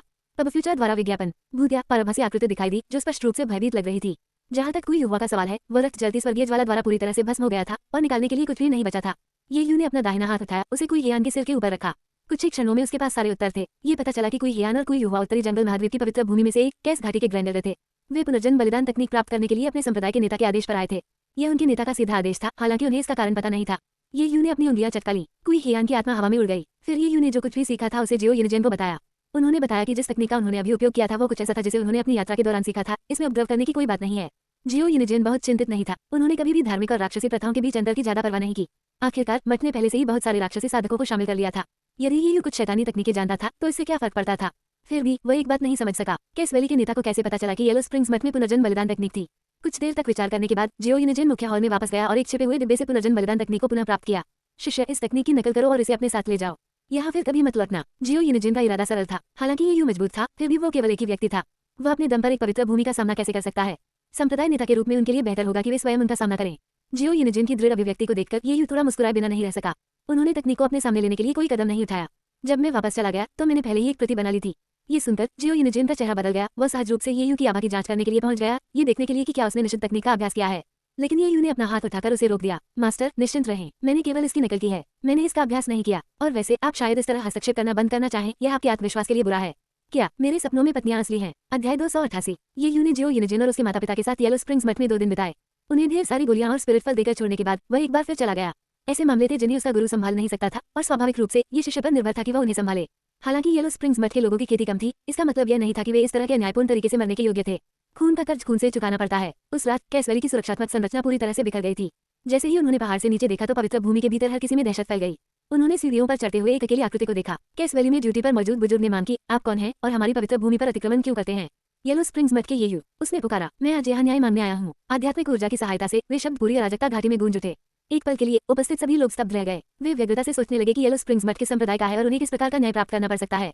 लेकिन ये यू ने और कुछ नहीं कहा। अपनी क्लेश अवस्था की चरम साधना का उपयोग करते हुए वह पहाड़ के आधार से मुख्य हॉल तक चढ़ गया, जिससे उसके पीछे कोई भी जीवित नहीं बचा। कैस वैली के मुख्य हॉल में प्रवेश करने पर उन्होंने एक युवक को वहां बैठा हुआ पाया, शांति से स्पिरिट चाय पी रहा था। उस व्यक्ति ने ये यू के आगमन पर कोई आश्चर्य नहीं दिखाया। वास्तव में वह थोड़ा मुस्कुराया भी। मेरी उम्मीद से भी तेज उसने धीरे से कहा, बैठिए। ये सुनकर ये यू क्षण भर के लिए स्तब्ध रह गया। युवक ने लापरवाही से अपना हाथ हिलाया और स्पिरिट चाय का एक कप ये यू के सामने आ गया। उनके प्रति एक स्वाभाविक मित्रता थी। इसे आजमाएं, ये कैस वैली की अनोखी स्पिरिट चाय है। इसका स्वाद लंबे समय तक बना रहता है और इसे नियमित रूप से पीने से आध्यात्मिक ऊर्जा बढ़ सकती है। ओह, मैं तो अपना परिचय देना लगभग भूल ही गया। उन्होंने लगभग अनपेक्षित भाव से कहा। मैं सितु शुपिंग, कैस वैली का संप्रदाय नेता हूँ। हालांकि यह हमारी पहली मुलाकात है, मैं आपके बारे में काफी कुछ जानता हूँ। ये जियो यूनिजेन के शिष्य, येलो स्प्रिंग्स मठ के नए संप्रदाय के नेता। 80 साल पहले आप उत्तरी जंगल का किनारा छोड़कर मध्य क्षेत्र में आए थे। आप सर वार्ड मंदिर के जियो फेकुन से गिर गए और उसे एक ऐसे प्राणी में बदल दिया जो न तो नर था और नहीं मादा। कुछ साल बाद आप वांगचुआन क्लिफ में बाय परिवार के बुजुर्ग बन गए। तब आप परिवार के मुखिया की बहन बाय मियाओलिन के दाव साथी बन गए। 20 साल पहले आपने बाय परिवार को छोड़ दिया और निश्चित तकनीकों की खोज में भूमि पर घूमते रहे। क्या मैं सही हूँ? ये यू ने अपनी आंखें थोड़ी सी सिकोड़ ली। उसने सितु शुपिंग को ध्यान से देखा, ये सोचने के लिए कि इन वर्षों में उसने जो कुछ भी किया था वह इतनी अच्छी तरह से उजागर हो गया था। तो ये कैस वैली संप्रदाय के नेता की ताकत थी। एक पल की चुप्पी के बाद ये यू ने धीरे से पूछा, मैं उत्सुक हूँ, आप मेरी जांच क्यों करेंगे? सितु शुपिंग ने मुस्कुराते हुए कहा, वास्तव में यह आपके बाय मियाओलिन के दाव साथी बनने के बाद हुआ था। तभी मैंने पहली बार तुम पर नजर रखनी शुरू की, लेकिन जैसे जैसे मैंने जानकारी इकट्ठी की मेरी दिलचस्पी बढ़ती गई। आप क्लेश चरण के चरम पर है ना? एक शताब्दी के भीतर एक क्लेश चरण का आरोहण नहीं, सटीक होने के लिए आप केवल 100 वर्षों में ऊपर चढ़ने से बहुत दूर नहीं है। इतनी गति की किसी को भी ईर्ष्यालु बनाने के लिए पर्याप्त है। फिर मैंने निश्चित तकनीकों में आपकी रुचि देखी। जैसा कि होता है, आपके येलो स्प्रिंग्स मठ छोड़ने से कुछ साल पहले पूर्व संप्रदाय नेता मार्जेंटियन ने एक निश्चित तकनीक पुनः प्राप्त की थी। तो मुझे संदेह हुआ कि यह वो निश्चित तकनीक थी जिसने आपके उत्थान को प्रेरित किया, और इसके कारण आपने बाद में और अधिक निश्चित तकनीकों की तलाश की। मैं वास्तव में उत्सुक था, इसलिए मैंने उस तकनीक को करीब से देखने के लिए 2 बुजुर्गों को येलो स्प्रिंग्स मठ में भेजा। लेकिन अप्रत्याशित रूप से उन्होंने कार्य को विफल कर दिया। उन्होंने लोगों को मारना भी शुरू कर दिया। अंत में वे आपके द्वारा मारे गए, जो उचित ही था। और जहाँ तक कैस वैली में आपके आगमन की बात है, मेरा आपको रोकने का कोई इरादा नहीं था। आंख के बदले आंख, खून के बदले खून, एक उचित व्यापार। जब तक यह आपके गुस्से को शांत करता है। सितु शुपिंग ने जितनी सहजता से बात की, ये यूने उसे उतना ही अधिक खतरनाक पाया। एक पवित्र भूमि के नेता के रूप में वह शांति से बैठ सकते थे जब उनके शिष्यों का वध किया गया था, और यहाँ तक कि मुस्कुराहट के साथ अपने हत्यारे का स्वागत भी कर सकते थे। ऐसा संयम आश्चर्यजनक था। इसके अलावा ये यूने तर्क दिया कि कैस वैली का नेतृत्व करने के लिए सितु शुपिंग के पास असाधारण ताकत होनी चाहिए, अन्यथा उसे उसके सामने इतनी लापरवाही से बैठने का आत्मविश्वास नहीं होता। कुछ देर रुकने के बाद ये यूने धीरे से कहा, तुम क्या चाहते हो? सितु शुपिंग धीरे से उठे, उनकी मुस्कान फीकी पड़ गई और उन्होंने गंभीरता से कहा, अब जब खून का कर्ज चुका दिया गया है तो आपका गुस्सा शांत होना चाहिए। तब फ्यूचर विज्ञापन, आइए सहयोग के बारे में बात करें। क्या हम राक्षस विनाश? उन अंतिम 2 शब्दों पर ये यूं की पलकें झपकी। ये हो सकता है, सितु शुपिंग ने उदास स्वर में कहा, मुझे लगता है कि आप जानते हैं कि बाय मियाओलिन दानव कबीले का है, अन्यथा आपने बाय परिवार को नहीं छोड़ा होता। शायद आपने सोचा था कि चूंकि आप कभी पति पत्नी थे, इसलिए आप उसकी राक्षसी विरासत को उजागर नहीं करेंगे। लेकिन क्या आप जानते हैं कि ऐसा करके आपने पूरे मानव क्षेत्र को खतरे में डाल दिया है? ये यूं की अभिव्यक्ति गंभीर हो गई, ये सोचने के लिए कि कोई और व्यक्ति बाय मियाओलिन की राक्षस के रूप में असली पहचान जानता था, लेकिन कुछ नहीं जोड़ पाया। अगर उन्हें पता था तो उन्होंने उसके खिलाफ पहले ही कार्रवाई क्यों नहीं की? इसके बजाय उसका सहयोग क्यों लें? कैस वैली के संप्रदाय नेता के रूप में सितु शुपिंग केवल हथियारों के आह्वान से एक दुर्जय ताकत को एकजुट कर सकते थे। यदि वह बाय परिवार को मिटाना चाहता तो यह मुश्किल नहीं होगा। कार्रवाई में देरी क्यों? जितना अधिक ये ने इसके बारे में सोचा, यह उतना ही अजीब लगने लगा। इसके बाद सितु शुपिंग ने दानव कबीले के साथ स्थिति को समझाना शुरू किया। बहुत पहले 6 लोगों के बीच के रास्ते टूट गए थे। दानव कबीले मानव क्षेत्र की बहुमूल्य भूमि को छोड़ने के लिए तैयार नहीं थे। उन्होंने भारी कीमत चुकाई। उन्होंने अपने पीछे 8 शुद्ध दानव बीज छोड़े। इन राक्षसों को स्वर्ग से छिपाकर सैकड़ों हजारों वर्षों तक गहरी नींद में रखा गया था। एक बार जब क्षेत्र बस गए तो वे जाग जाएंगे, भाग्य की आंखों से छिप जाएंगे। फिर ये राक्षस बीज अपने राक्षसी पत्थरों के माध्यम से अपनी यादों और शक्तियों तक पहुंच प्राप्त करेंगे। वे अपना जीवन मानव क्षेत्र पर विजय पाने के लिए समर्पित कर देंगे। सदियों से दानव कबीले की उपस्थिति छिपी रहने का कारण यह नहीं था कि वे जागे नहीं थे। प्रत्येक महाद्वीप में ऐसे संरक्षक थे जिनके पास अपार शक्ति थी, जो मानव क्षेत्र की रक्षा करते थे। समय के साथ इन रक्षकों को दानव कबीले की योजनाओं के बारे में पता चला और उन्होंने मानव जगत में घुसपैठ करने वाले दानव बीजों का शिकार करना शुरू कर दिया। हालांकि इन दानव बीजों को दानव कबीले द्वारा छोड़े गए सर्वोच्च खजाने द्वारा सुरक्षित किया गया था। उन्हें मारना आसान नहीं था। 3 रक्षक युद्ध में मारे गए और एक गहरी नींद में सो गया। मेरा अपना स्वामी ही अंतिम बचा हुआ रक्षक था। उन्होंने 8वें दानव बीज को खत्म करने के लिए अपने जीवन का बलिदान दिया। राक्षस की आत्मा के माध्यम से उसने एक चौंकाने वाला सत्य खोजा। मानव क्षेत्र में 8 राक्षस बीज नहीं बचे थे, वह 9 थे। क्या मेरे सपनों में पत्नियां असली हैं? अध्याय 289। जब सितु शुपिंग के गुरु को एक छिपे हुए दानव बीज के अस्तित्व के बारे में पता चला तो उनका चेहरा घातक रूप से पीला पड़ गया। उस समय वो अपने जीवन के अंतिम पड़ाव पर था, पूरी तरह से थक चुका था और लड़ाई जारी रखने के लिए शक्तिहीन था। अपने अंतिम क्षणों में उन्होंने सितु शुपिंग को अंतिम राक्षस बीज को खोजने और खत्म करने का निर्देश दिया, चाहे कुछ भी हो, अन्यथा मानवता को गुलाम बना लिया जाएगा और राक्षसों के उत्थान के लिए एक कदम के रूप में इस्तेमाल किया जाएगा। सितु शुपिंग स्वाभाविक रूप से अपने मालिक की मृत्यु की इच्छा पर सहमत हो गया। उस दिन से उन्होंने खुद को खेती के लिए समर्पित कर दिया और 1000 साल पहले वह कैस वैली के संप्रदाय नेता बन गए। एक बार जब उसके पास ताकत आ गई तो उसने अपने स्वामी का दानव खोज पत्थर लिया और अंतिम दानव बीज की खोज शुरू कर दी। आखिरकार कई शताब्दियों पहले सितु शुपिंग ने बाय मियाओलिन का पता लगाया। उन्होंने पुष्टि की कि बाय परिवार के मुखिया की बहन वास्तव में मानव क्षेत्र के भीतर छिपी हुई 9वीं शुद्ध रक्त वाली राक्षस उत्तराधिकारी थी। हालांकि उन्होंने तुरंत कोई कार्रवाई नहीं की। वह इस पूरे समय अपने इरादे छिपाते हुए इंतजार करता रहा। कारण सरल था, सितु शुपिंग को पता था कि मध्यारोहण क्षेत्र के कृषक के रूप में भी वह दानव बीज का मुकाबला नहीं कर सकता है। दानव कबीले ने इन 9 दानव उत्तराधिकारियों को छोड़ने के लिए एक जबरदस्त कीमत चुकाई थी। वे एक साधारण व्याकुलता से बहुत दूर थे। वे मानव क्षेत्र को जीतने की राक्षसों की योजना के सच्चे सूत्रधार थे। प्रत्येक दानव बीज अपने साथ अपार मूल्य का खजाना रखता था और यहाँ तक कि एक चरम असेंशन क्षेत्र के कृषक को भी उनके खिलाफ एक समान लड़ाई का सामना करना पड़ता था। अन्यथा उत्तरी जंगल महाद्वीप के रक्षक, जिनमें सितु शुपिंग का अपना स्वामी भी शामिल था, उनसे लड़ते हुए नष्ट नहीं होते। इस स्थिति में जल्दबाजी में कोई कदम उठाना आत्मघाती होगा। वह मृत्यु से नहीं डरता था, लेकिन वह अपने स्वामी की अंतिम इच्छा पूरी होने से पहले मरने से डरता था। इसके अलावा बाय मियाओलिन ने वर्षों से बाय परिवार के भीतर सावधानीपूर्वक अपना प्रभाव स्थापित किया था। यदि उसने समय से पहले समस्या खड़ी की तो वह अनजाने में दानव बीज को निर्धारित समय से पहले मानव क्षेत्र का उपभोग शुरू करने के लिए प्रेरित कर सकता है। इन कारणों से सितु शुपिंग ने बाय मियाओलिन से निपटने का रास्ता खोजने में सदियां बिताई थीं। उसे विश्वास था कि यदि वह उससे उसका शैतानी खजाना छीन सकता है तो वह उसे मार भी सकता है।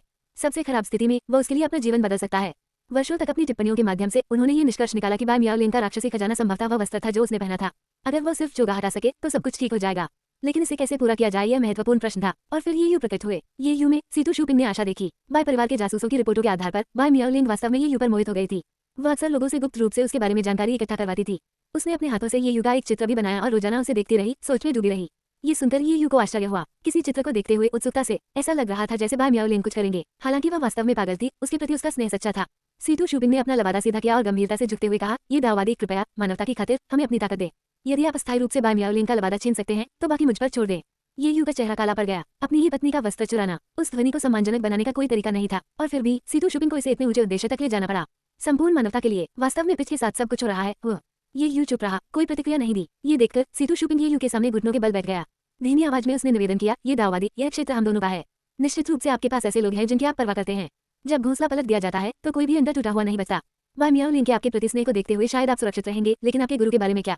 आपके माता पिता, आपके दोस्त, क्या वे सभी जीवित रहेंगे? हालांकि अभी भी समय है, मैं आपसे सावधानी से सोचने का आग्रह करता हूँ।